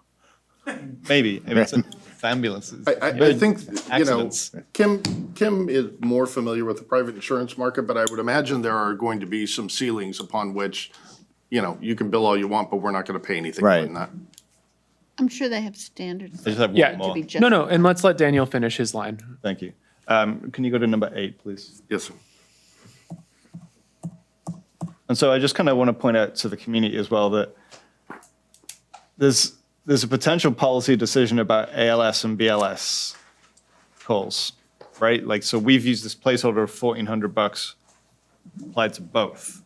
And the services provided in those calls are different, right? BLS is what it sounds like. It's more basic life support. And so a policy decision the board might, consider making is how much should one of those calls be billed, which would then have an impact in our revenue. And so you mentioned at the end about this spreadsheet where you can plug in different numbers and play around with it. Would it be possible to kind of plug in a different BLS rate into that spreadsheet? A different billing rate? Yeah. You would need to do some adaptation to the spreadsheet, but I'm sure there are those out there who can. Yeah. I know in time we could. One of the things to consider, and this is certainly just one thing to consider, if a provider sends an ambulance with a paramedic and a EMT to a broken ankle, it costs the same as sending that person, that same team, to a much more advanced call, right? The reimbursement's gonna be less, but the cost is still the same. So there could be an argument to be made that uniform billing makes some sense. And then my final point. So that was your final one. Yeah, I know, sorry, I snuck that one in. There's another policy decision to be made about people that do not receive transport, right? They receive service at the scene, they're treated, but not transported. And in the Triton report, it talked about considering a treat, no transport fee. And I noticed that that's not included in these revenue projections. That's not included, but that doesn't mean if the board was inclined to Include that. include that, we That would be additional on top of. it would. And in addition to that, you're absolutely right. So for example, the ambulance and the team head out to someplace and, turns out you're okay, you're fine, you're gonna make it, and you don't need a transport to the hospital. Well, that still consumes services. It wouldn't be unreasonable necessarily to say there should be some sort of bill for that response. But it doesn't have to be. It's purely a policy decision of the board. There are other expenses for which the town or any other provider would receive reimbursement that aren't included in here. There's mileage reimbursement, there's supplies reimbursement, but those are not really the backbone of a program. You'll receive that, but we've left that out of this. All right, draw a line under it now. This all seems very helpful. It seems valid. And I'm glad that I've at least been able to kind of understand how you arrived at these numbers and also reveal the fact that there's a bunch of policy decisions here. And, whilst we've not reached the decision point, when we get to that decision point, one of the things that should be considered is it meaningful to have some of these kind of policies set by this board? So let's just put it out there. Great. Thank you, Daniel. Liz, I saw your hand. I just had a clarification of the next to last question that Daniel asked about differentiation of the rate depending on the service. What did AP Triton recommend in that instance? I believe, and Chief, correct me if I'm wrong, I believe the recommendation was either a flat rate at $1,400 or at least an average rate at $1,400. Thank you. But there's another policy decision there. Mm-hmm. I've got a couple, but Franz, Peter, questions? Well, I don't want to steal Dick DeGray's thunder, but I think at some point we do need to look at the current figures in terms of collections by Golden Cross, which do seem to be quite a bit lower than you would project for the 10-month point on a 12-month year. So I don't know who would have an explanation for what the differences are, because there's multiple ingredients in there. There's the amount billed and the collection policy and, a bunch of other stuff that I don't know offhand. So I don't want to say that the Golden Cross number is somehow more valid than these calculated numbers, but I think at some point we do need to address the difference there. Patrick. Yes, sir. So I'm certainly not a representative of Golden Cross and can't speak for them. I think you pointed out one of the differences. We know Golden Cross bills much lower. And so particularly in the within the sphere that is private insurance, that's going to result in lower collections than what we're proposing here. But I don't think that's one of the major distinctions. Well, a major distinction. Another major distinction, even perhaps more significant, is that what's being shown here is 12 months of operation that are not startup. The Golden Cross numbers include it's a brand new service as of July 1, 2022. You bill out, you're not going to receive much that first couple of months. And so you're not going to get 12 regular months until you're, probably 15 months or more into that service. What this is showing is not a startup. This is not intended to be a projection of revenue for a startup year. That would be probably, something like 25% less. This is what it would look like if the system was in full steam going, Just a sort of ordinary average Yeah. year. Well, the collection delay is clearly going to be a factor that you would want to mix in there, but, there'd be ways to correct for that by ignoring the first 3 months and then prorating it, et cetera. So I would, say it's worth taking a look at those numbers, using the Golden Cross data, and then annualizing that out to the type of year that we'd be looking at, not a startup year. So, Peter? just if we did transition to another provider in the same sort, would we meet that same startup as far as collections again? Would we be starting, so Golden Cross goes away, the provider A comes in, and that's how it works out? Are we going to start from that, like, sort of that ground zero level again and build up? Is that what? I think a lot depends upon, if Golden Cross was to go away, cease their contract and we went with, Ambulance. ABC company. Yeah. And they were providing the service much like Golden Cross, then they would have a startup year. Their first year would be a startup, right? So they would be issuing, they would be doing billing, and there would be a delay in collections. So I think that's likely for any of that, of a provider of that type. No, And it would be coming to us. Right. And that's their problem, Yeah, really. Yeah. Yeah, no, that's why I asked the question. Yeah. Do you have another question?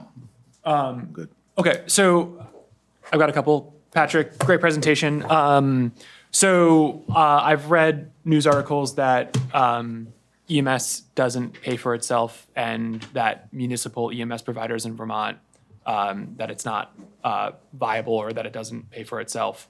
The board's considering multiple options here. I know we're at the beginning of this process, but do you have anything to sort of respond to that kind of information as the board's trying to get as much in front of us as possible as we move towards September? Sure. So I guess what I would say to that is that EMS does not pay for itself. That is, I think, pretty well understood. It's certainly well understood within the town team, within the town manager's office, within the fire department, within the finance department. We're all on the same page that EMS does not cover its expenses. However, I think that's looking at the question and missing the bigger picture. I think the bigger picture, at least insofar as it relates to the financial side of the board's decision as to, whether or not an in-house EMS program is going to make sense. The question is, there will be a whole series of additional expenses, staffing, equipment, et cetera. Will the additional revenue offset those expenses? I think that's really where the board needs to keep your focus at this time. In other words, what is the net impact to the general fund? Is it positive? Is it negative? What is it? There will be additional costs added to the fire department. Do these additional revenues offset those costs? And that kind of gets to my next question, which is, we're looking at revenues, so are we going to look at costs? Yes, sir. And why aren't we looking at costs right now? And, what's, right, this is not a full picture at all. No. No. It is not. So what's going to sort of be the next thing that the board's going to see in this? So the next thing that the board's going to see in June is a showing of startup expenses. Yep.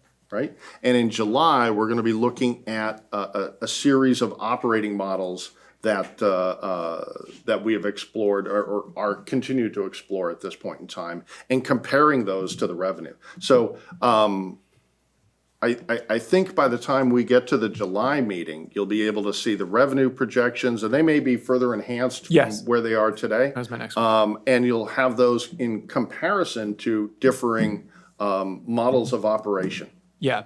And thank you. You basically answered it, but I'll just rehash it because I like to talk. So when we come back in July, when we're going to be looking at the yearly expenses for operating the system, that's when we're going to be wanting to look at this data again, because the system is in full steam operating, and this is the revenues. And July data will be the system is in full steam, and this is the expenses that it's costing the town. And that's when we can compare the two. So that will give the town 2 months to continue to work on this data if there's more work to be done, maybe get some additional information from Golden Cross to answer Franz's question, though I think I get what you're saying, but we'll have another 2 months of billing data, so that will be something that we can include. Plus, we'll have a full 12 months at that point of call volume, so we can compare the 6 month multiplied by 2 to the 12 month and see how close we are. And what I'd like to do is probably use the 12 month number if it's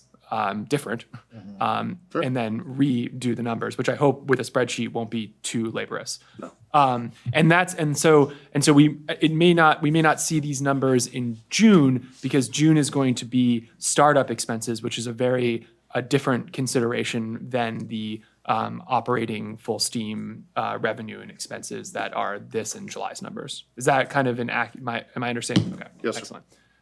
Daniel. Just adding on to that. So when we're looking at the startup expenses next month, right? Startup next month.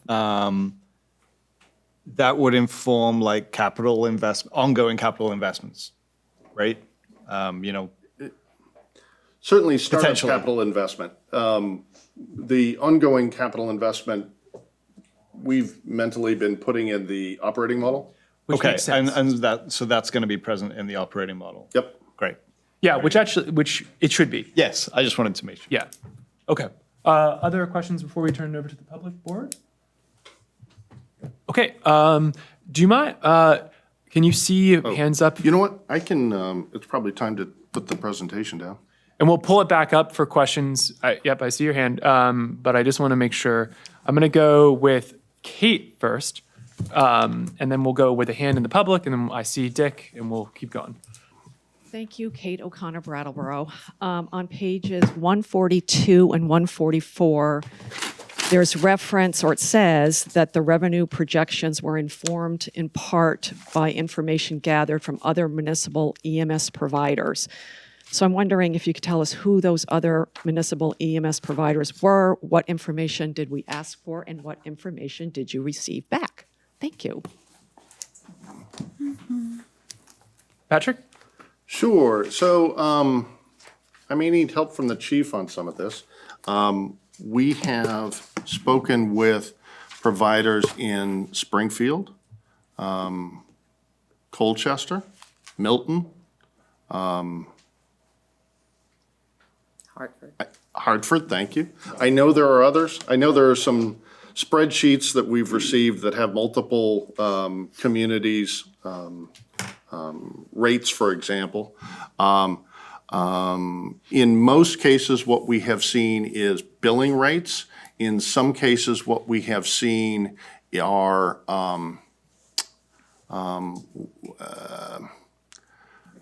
something tantamount to a explanation of benefits. So, this was billed and this was received in reimbursement revenue on a sort of per case basis. So those are the types of informations we've received from other communities, and those are some of the communities that have been gracious enough to share that information with us. First hand in Zoom. Gary Stroud. Gary, welcome.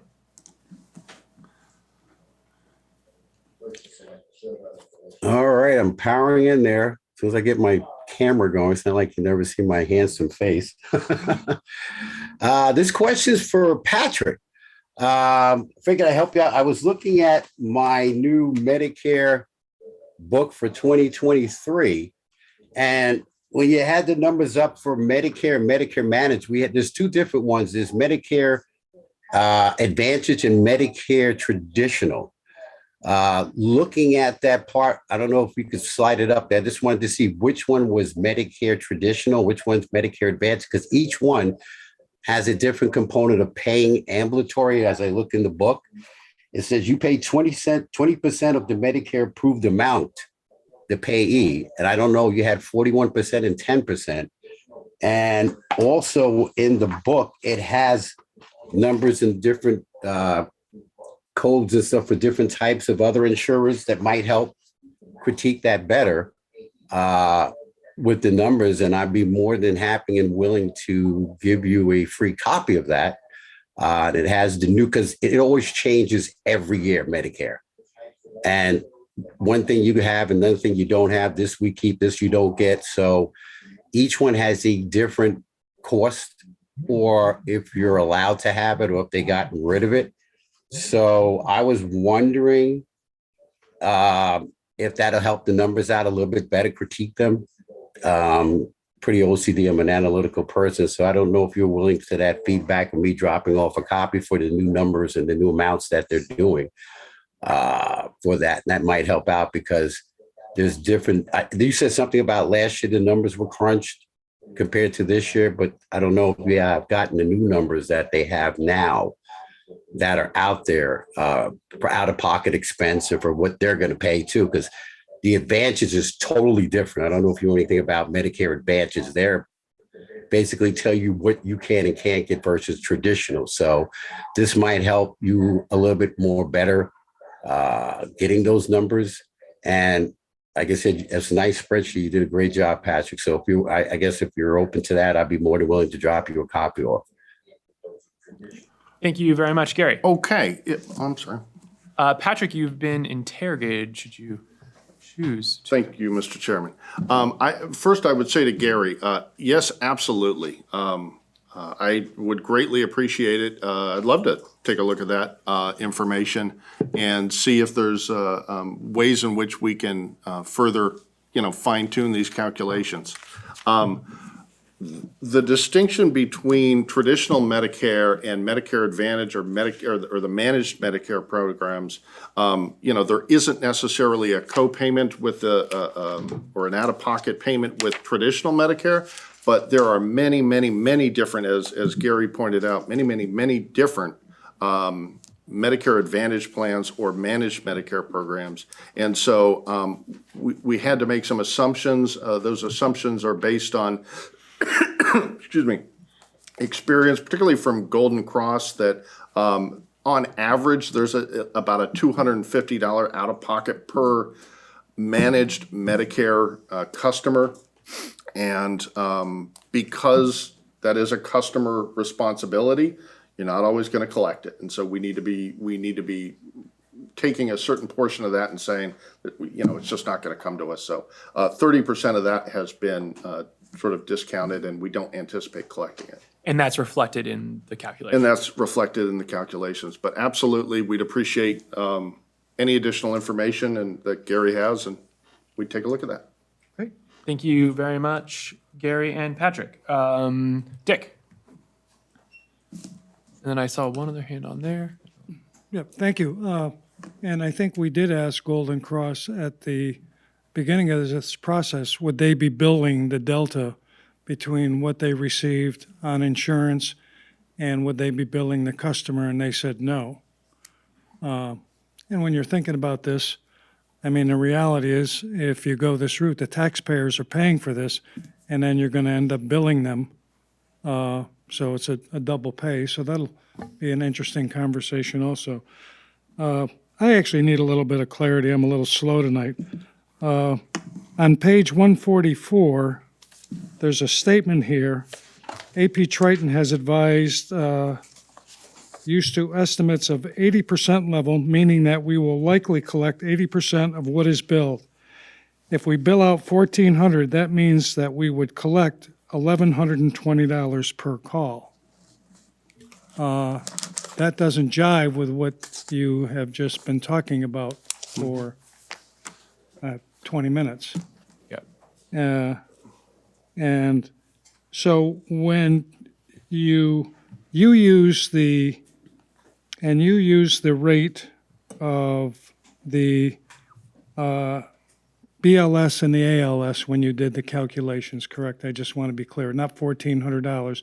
You use the rate which you would get from Medicare for a true. In terms of funds that the town would receive, yeah, absolutely. It was the Medicare ALS rate and the BLS rate. Okay, yeah, because I didn't want to, to have a figure out there that isn't truly reflective of what we're going to get back. Okay. And I think that might be it. Although I must say, AP Triton was talking about 975, and we're at 978. I'm a business person. That's not a good margin. And not that I'm looking for this to be if you're going to take in 978, and it looks like your expenses, we don't know what the expenses are going to be yet, right?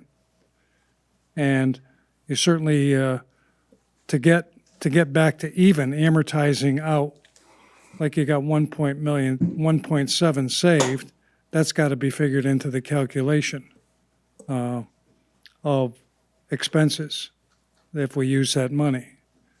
So I know that we're not looking to this be a profit, otherwise this would be a, what fund am I thinking? An enterprise fund, right? Right. We'd run it as an enterprise fund. Actually, we should think about that. Yeah, I think, sorry to interrupt. Yeah, no, and maybe you've had that discussion, but just not. No, I've had it in my head. Because I've, from beginning to now, when I go, the taxpayers are who I'm looking out for. I know the quality of care is excellent to the left of me and to the people up on the top of the hill, just like AP Triton said, and Golden Cross. So it's win-win-win with all three of them, or whoever else, I'm sure. And then I look at, the reality is this was costing us $280,000 a year with whatever percentage increases every year. And then I look at all the time and effort that has gone into this, and I have to say to myself, is this worth it? Is this truly worth it? And when you think about the potential for collection and how we may have to go after money and how we may have to build a delta between what we get from whether it's private insurance or whether it's Medicare, Medicaid, whatever one it is, I think that has to be taken into the consideration also. So a lot on the plate. And thank you, Patrick, for that presentation. Thank you, Board, for answering my question. Great. Thank you very much, Dick. Do you want to just address one more time the Dick's question about the 80% for the private versus the 65, and why we landed on 65 for the calculation? Sure. Yeah, the recommendation from AP Triton, we were advised that we would likely collect 80% of what gets billed to the private insurance market. And, we struggled with that one a little bit. What we have seen are reimbursement rates that actually fit that. But it's really the one place where a sort of a judgment comes into play. So with the Medicare, for example, you know what it's going to be, right? It's going to be this. And so in an effort to try and add a little conservatism to the estimates, we downgraded that a little bit to 65%. we're going to continue to, research that issue. And, if we're obviously going to come back in, July, and take a look at this again with these revenue projections at that point in time, actually juxtaposed next to a series of different operating models. And at that point in time, if we can find sufficient evidence to bump that up a little bit, we will. But we're trying to sort of downplay things a little bit and stay as conservative as seems prudent. Yeah, absolutely. And I just want to address, Dick, your other point. I completely agree that all of these elements are considerations for whichever model to go with. And I think that's going to make the consideration in September and leading up to September difficult because there's a lot of factors. Our goal, or at least from my perspective, the goal in laying out this calendar schedule for all of these different elements and then considering them all together in September is to give everyone the time to sort of to be thinking about these things. Because, all of those points are really well taken, and we have to make an evaluation whether it is worth it. And there are a lot of things, and some of them are kind of easier because they're just numbers, and some of them are much more kind of questions as to whether the town wants this responsibility or not. And I think that that's something that this board and that our town and our public need to consider when we move towards September and ultimately making a decision. When your largest payer base is elderly, if you're on Medicare or Medicaid, you're pretty much, not everybody's quite on fixed income, but quite a bit of Brattleboro's on fixed income. And so that's got to be a huge consideration. It would be great if the private insurance number was 25% or 30%, but it's not even close to that. And so that's a number you go, that has a potential to go down versus going up as the demographics of Brattleboro is getting older. We're not getting younger, I wish we could find a way to get younger, but we're having a difficult time doing that. So that's a huge consideration when you're looking at where that base is coming from, and that private insurance kind of scares me a little bit because it is so low. I see one more hand there, and I see Dora, and then we're gonna move. I believe this is David Levenbach.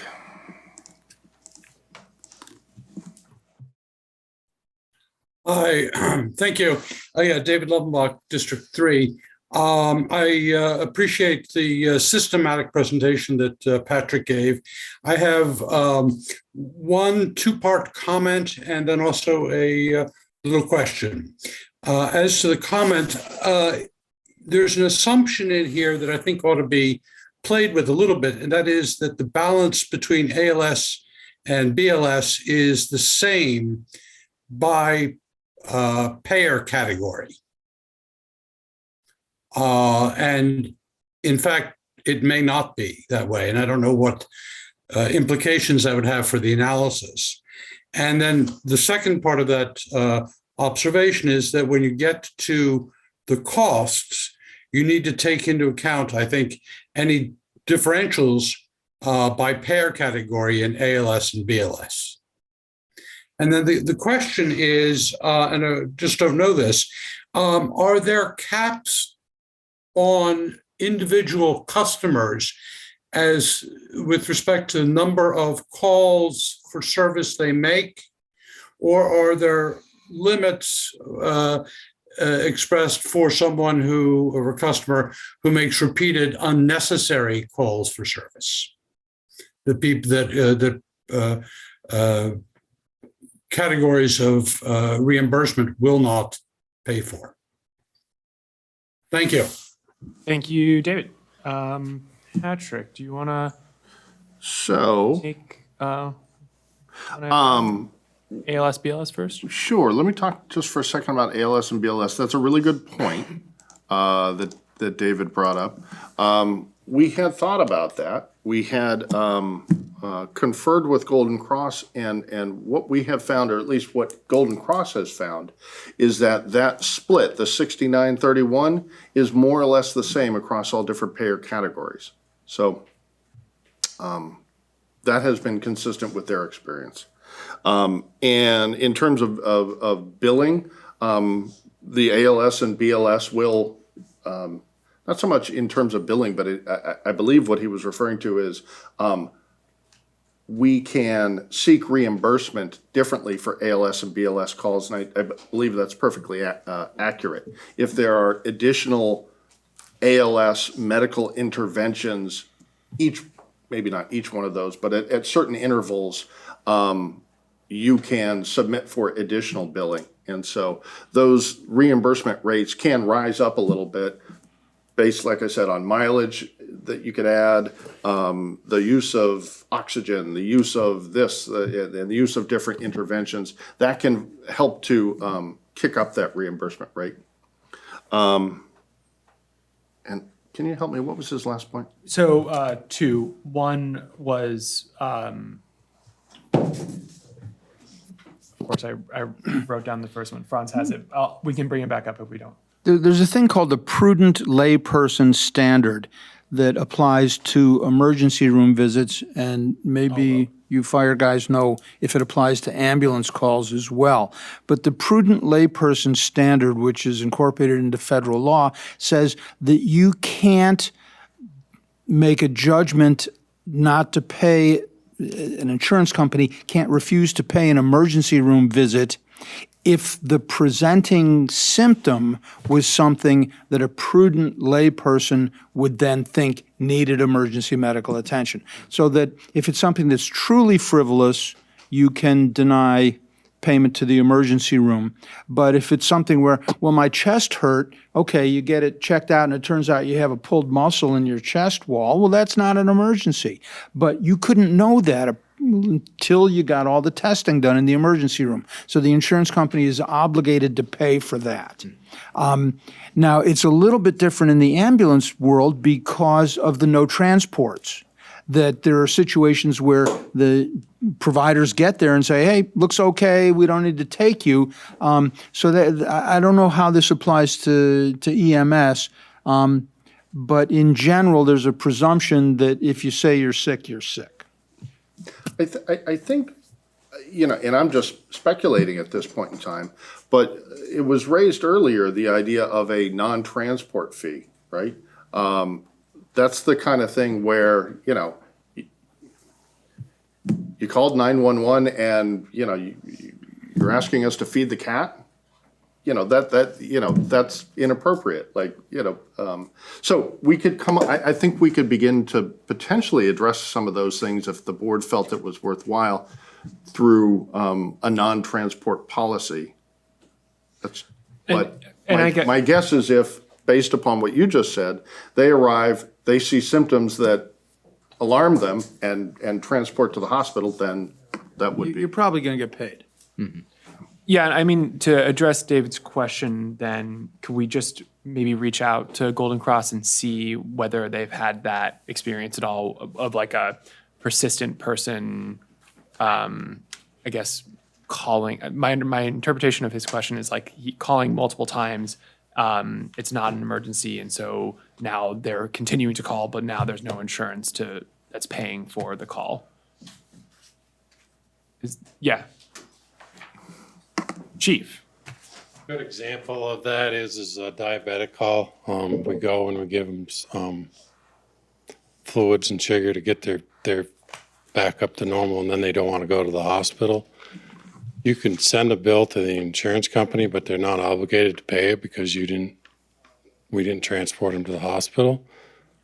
They can refuse to pay it. That's where the non-transport fee comes in, which many organizations have a ALS non-transport fee and a BLS non-transport. Do we charge a fee at all for a fire engine going to like a non-EMS thing?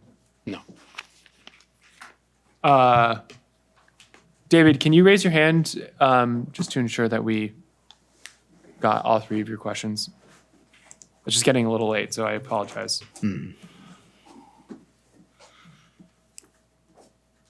If you don't raise your hand, then I'm assuming we got them. Yeah. Okay. Dor? Oh, there he is. Oh, hang on. Oh. Okay, excellent. Yeah, absolutely. I'll try to be quick. I mean, I Thank think you.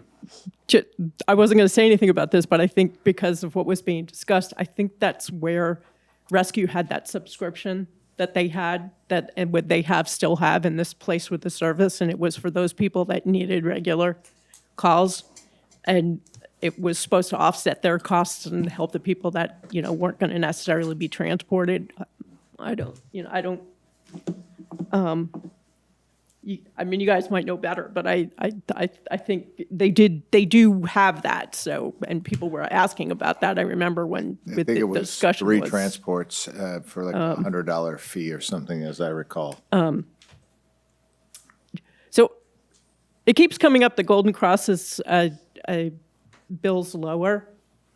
What is it that they're billing at? 500 and right. It's or am I?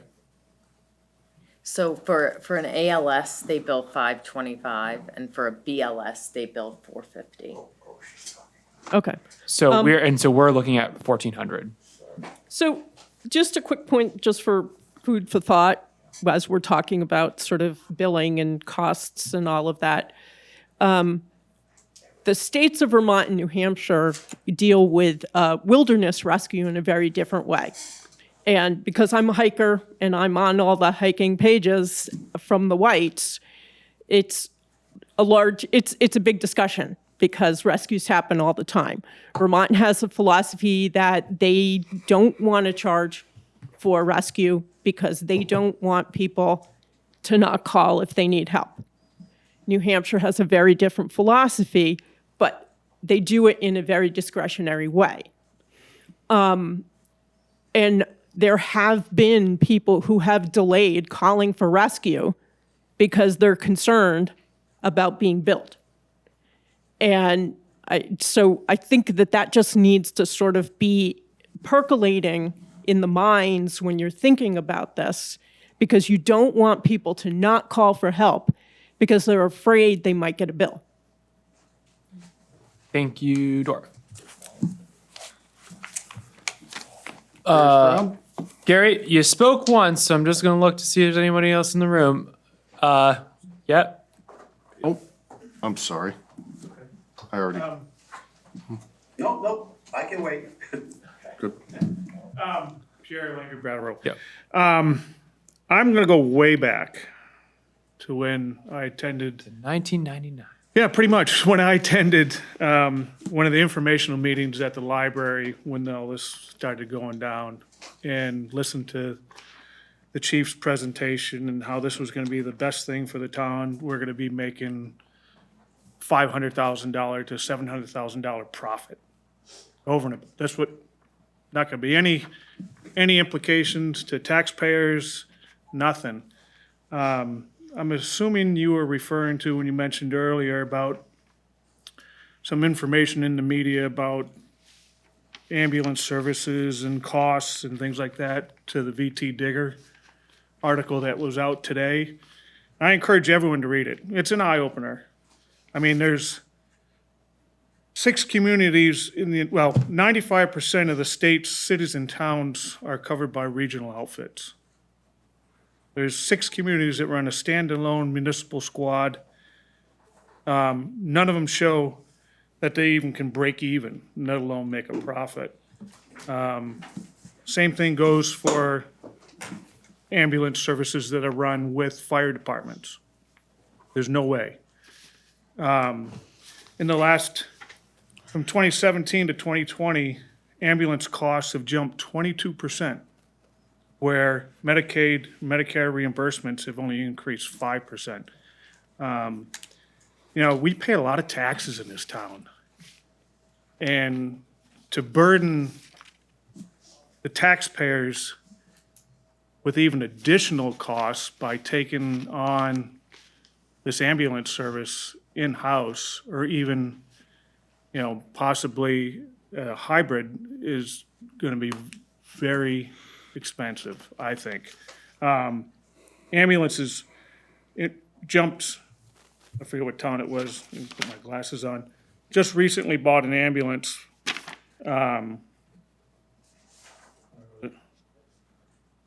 It's in here somewhere, but it jumped $60,000 in 1 year for an ambulance. Yeah, we're looking at buying 3 ambulances, maintaining ambulances, replacing ambulances. I think that, you know, I'd like to hear what the board, if they've read this, what their thoughts are on this data as far as, you know, taxpayers are having to come up with 40% of the operating costs. Great, thank you. I think the first thing is that we need to continue to evaluate the data for each part of this until we have the full picture, as we've discussed. So yeah, what you're talking about includes talking about expenses and startup costs. And so yeah, that is 100% what we've got to talk about, consider the implications for taxpayers, for our town staff, for all of those things. So I think none of what you've spoken to is anything kind of counter to what this board is already really has in mind moving forward in considering one of the 2 tracks, because it's absolutely a part of it. So I think that's at least my initial, but I saw Daniel's. Yeah. Yeah, thanks for bringing that up. I read the article this morning. I thought it was interesting. And when I first read it at about 6 a.m. this morning, I thought that the article was talking about communities that have municipal fire-EMS.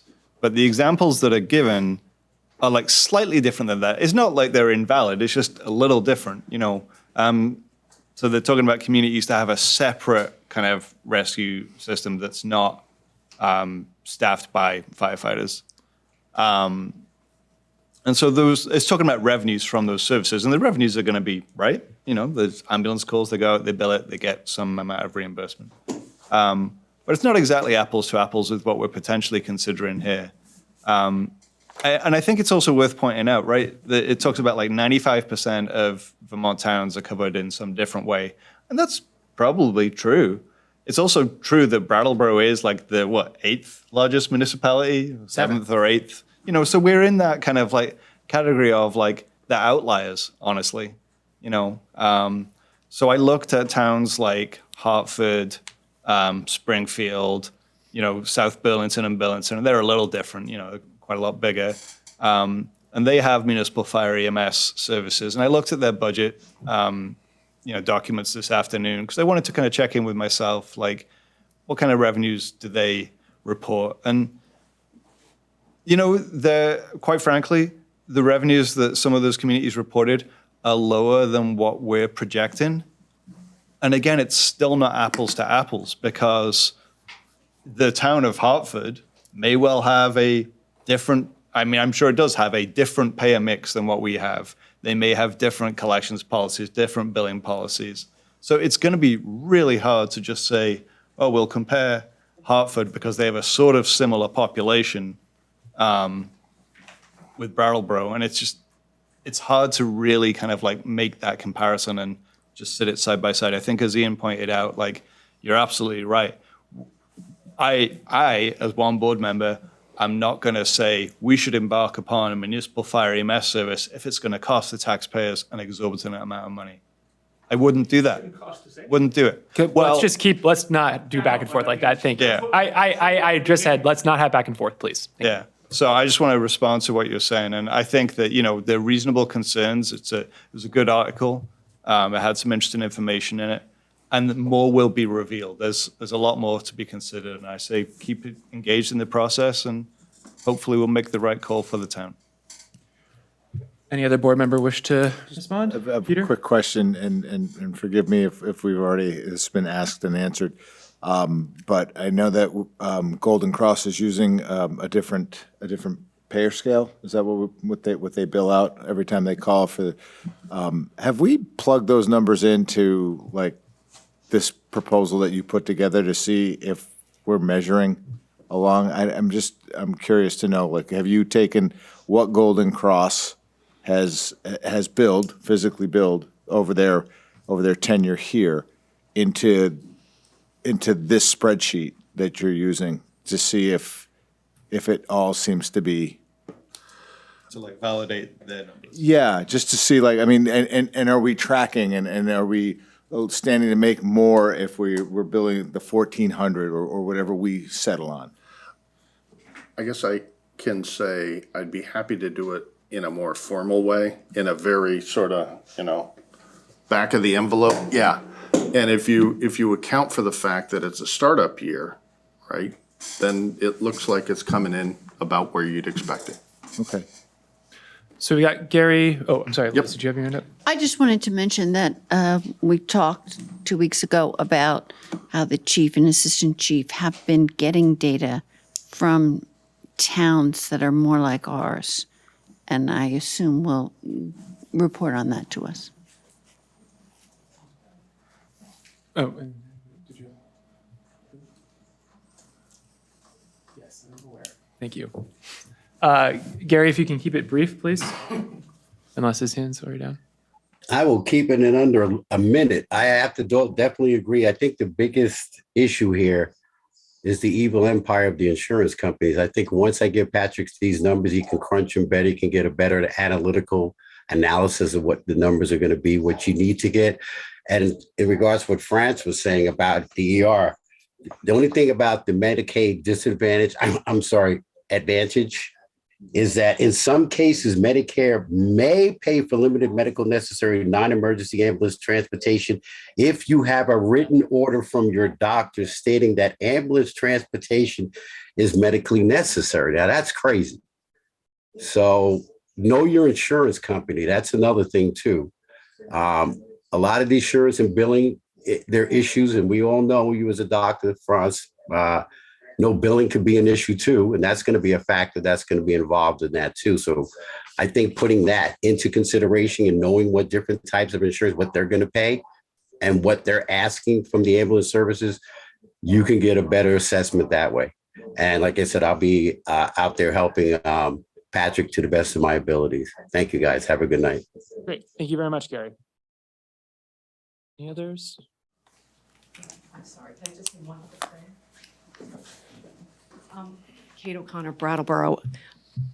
Last meeting, I made the suggestion that we actually get EMS providers from other towns to actually speak with us.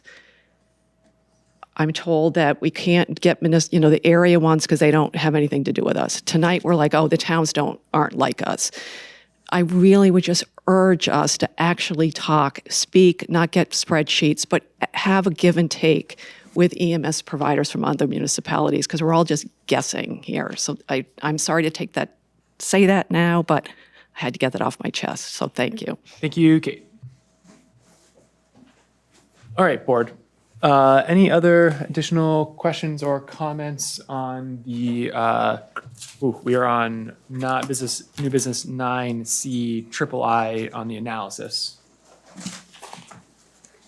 Okay, seeing none, there's not going to be any motion on this because it's just information for us to consider. So we're going to move on to new business agenda item D. And Patrick and Kim, thank you very much for the presentation.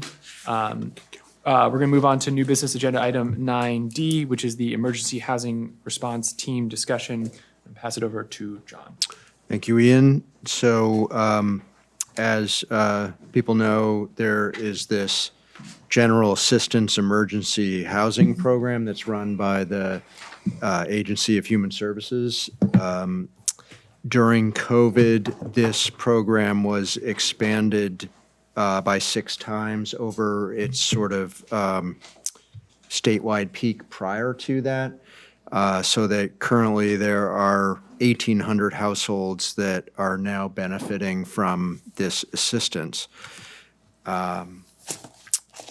How that translates to Brattleboro is that there are currently, although this does change daily, approximately 180 households, or 10% of the statewide amount. This this equates to around 220 adults and around 50 children who are using vouchers available through this program to stay at one of 7 Brattleboro hotels. Unfortunately, due to the end of federal and state funding for this expanded program, these payments will no longer be available after May 31st for approximately 80 people, and an additional 34 people who are in the same hotels and will be returning to the groundworks shelter at the end of May as well. And then an additional 140 to 190 people will lose their funding after June 30th. The Agency of Human Services Care Coordination Team is working with people affected by these changes to the program, and they're helping them develop a plan for the day when they're no longer eligible for this, these vouchers. Knowing that this is happening, town staff has been in communication with the Agency of Human Services staff, and together we've developed a strategic crisis response team that reaches across public and private organizations to help the town as well as the wider region coordinate as this emergency housing program reduces its scope drastically. We don't yet know what the level of impact will be from this, but given the numbers of people involved and the uncertainty, we believed that it would be worthwhile to take an incident command approach to this, to direct and coordinate efforts of the various individual organizations involved as they work towards a common goal of stabilizing multi-hazard impact to protect lives and property and the environment. The teams being established to address the homelessness response needs of the community through communicating situational awareness, identifying major gaps that will become apparent, and finding resources that could be put towards these needs. A wide range of cross-sector representatives have been invited to this group, including Groundworks, the Agency of Human Services, the Department of Health, Brattleboro Memorial Hospital, Healthcare and Rehabilitation Services, the Retreat, a number of town departments, Wyndham Regional Commission, the Downtown Business Alliance, and members of the faith community. Town staff are also coordinating internally to define and improve our response capabilities for potential impacts to town lands and facilities that may result from the winding down of the emergency housing program. One significant concern is the possibility of expanded tent encampments, which can lead to challenging sanitary, public health, public safety, and aesthetic concerns, especially with garbage and untreated waste spreading across significant areas. Staff will be putting together procedures and resources within our available budgets to address major problems as they may occur.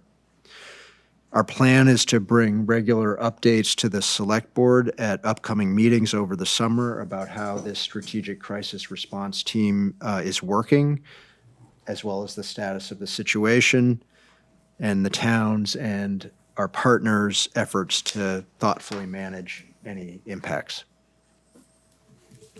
Great. Thank you very much, John. Board members? Would you like a motion? Oh, thank you. Yes. Hey, Daniel. Ian, I move to accept the town staff's response plans for the upcoming changes to the state's emergency housing program as presented. Excellent. Thank you for reminding me. Daniel has made a motion. Discussion? I think it's a fine plan. I think there's going to be a lot to unpack as this thing moves forward and this begins to unfold in real time. I would encourage members of this board to stay involved in that, as I will look to stay involved in that and lend help where I can lend help, and sincerely, because it will be it'll be troublesome before it gets easier. Thank you, Peter. Board members? Franz? Franz? Okay. Well, I guess one thing I don't understand is the use of an incident command structure, which, the one I'm familiar with, you have an incident commander. Yeah. And, that person has powers that you can tell people, do this, do this, do this. And the people receiving those instructions have clearly defined roles of what they can do. So I'm not saying that doesn't exist here, but it's a little bit more nebulous, at least in my mind, of, who's going to be receiving the commands and what's their ability and responsibility to actually do things that come from a centralized source, whereas overall this is kind of a decentralized and hard to get a hold of set of problems. So I don't quite understand the terminology, and maybe that's not too important, but I would like to understand, how's this going to work? What are we actually talking about being able to accomplish? And, it's a problem with such unclear boundaries that I don't know what we're going to do, I guess is what I'm saying. John, have any response to that? Yeah, and really the reference to incident command approach is really around the structure of those meetings. So situational awareness, identifying gaps, identifying resources and applying that to them. There is nobody that is an incident commander in this at all, and that is, one thing that will make this whole effort challenging, because there are so many organizations involved and no directive authority on this. But we do realize that we need to be communicating and understanding what various portions of the community are seeing about what's happening out there and how we are all understanding the potential impacts to the community together, and then just finding our best pathway forward to address those as we possibly can by who has an ability to help in one area versus another. And there are no great answers here, and we don't truly know what to expect. But we thought the only way we could start to get a handle on it is by developing communications. So does this group have defined meeting times, or how's that all work? Yes, the group will be meeting at a defined weekly meeting, and we're going to reevaluate that as we go along, but that's the plan at this time, Liz first and then Dan. I was just going to thank John for being proactive, and hopefully there can be, meaningful solutions among the people that we're communicating with. Liz, Daniel?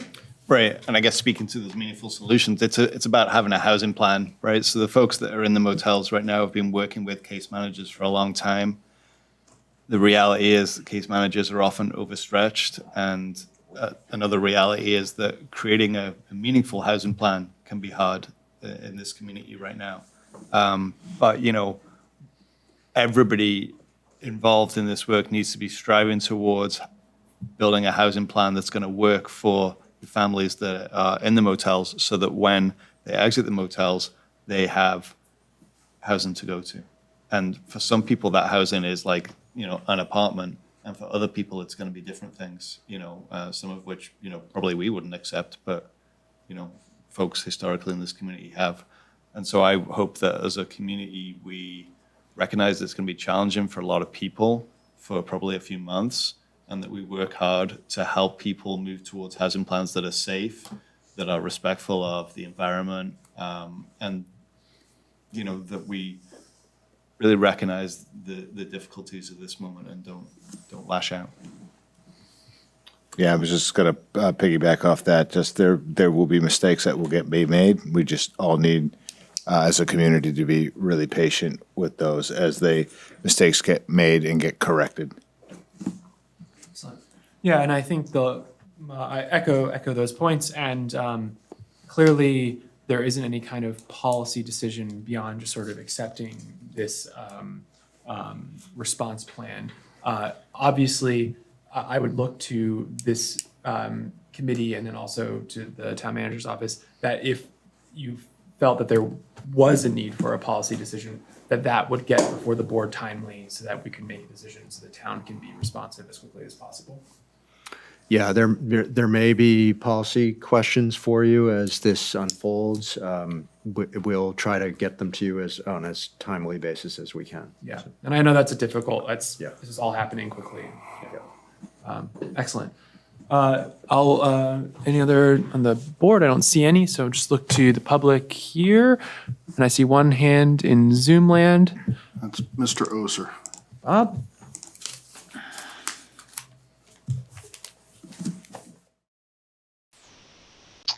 Well, Bob Ozer. Can you hear me? Yes. I had shared this memo with some folks and had a question from them. And the part on page 2 that is in the written document says that staff will be putting together procedures and resources within available budgets to address the problems, while generally taking a non-involvement approach that avoids criminalizing the status of people experiencing homelessness. I think that's a very important part of that memo. And I'm just wondering if, and I guess the person I shared it with also said, if we could get a little bit more detail on what that meant, and with particular focus on the non-involvement approach and what's kind of behind that, what's some of the thinking behind that, and how we might help with that.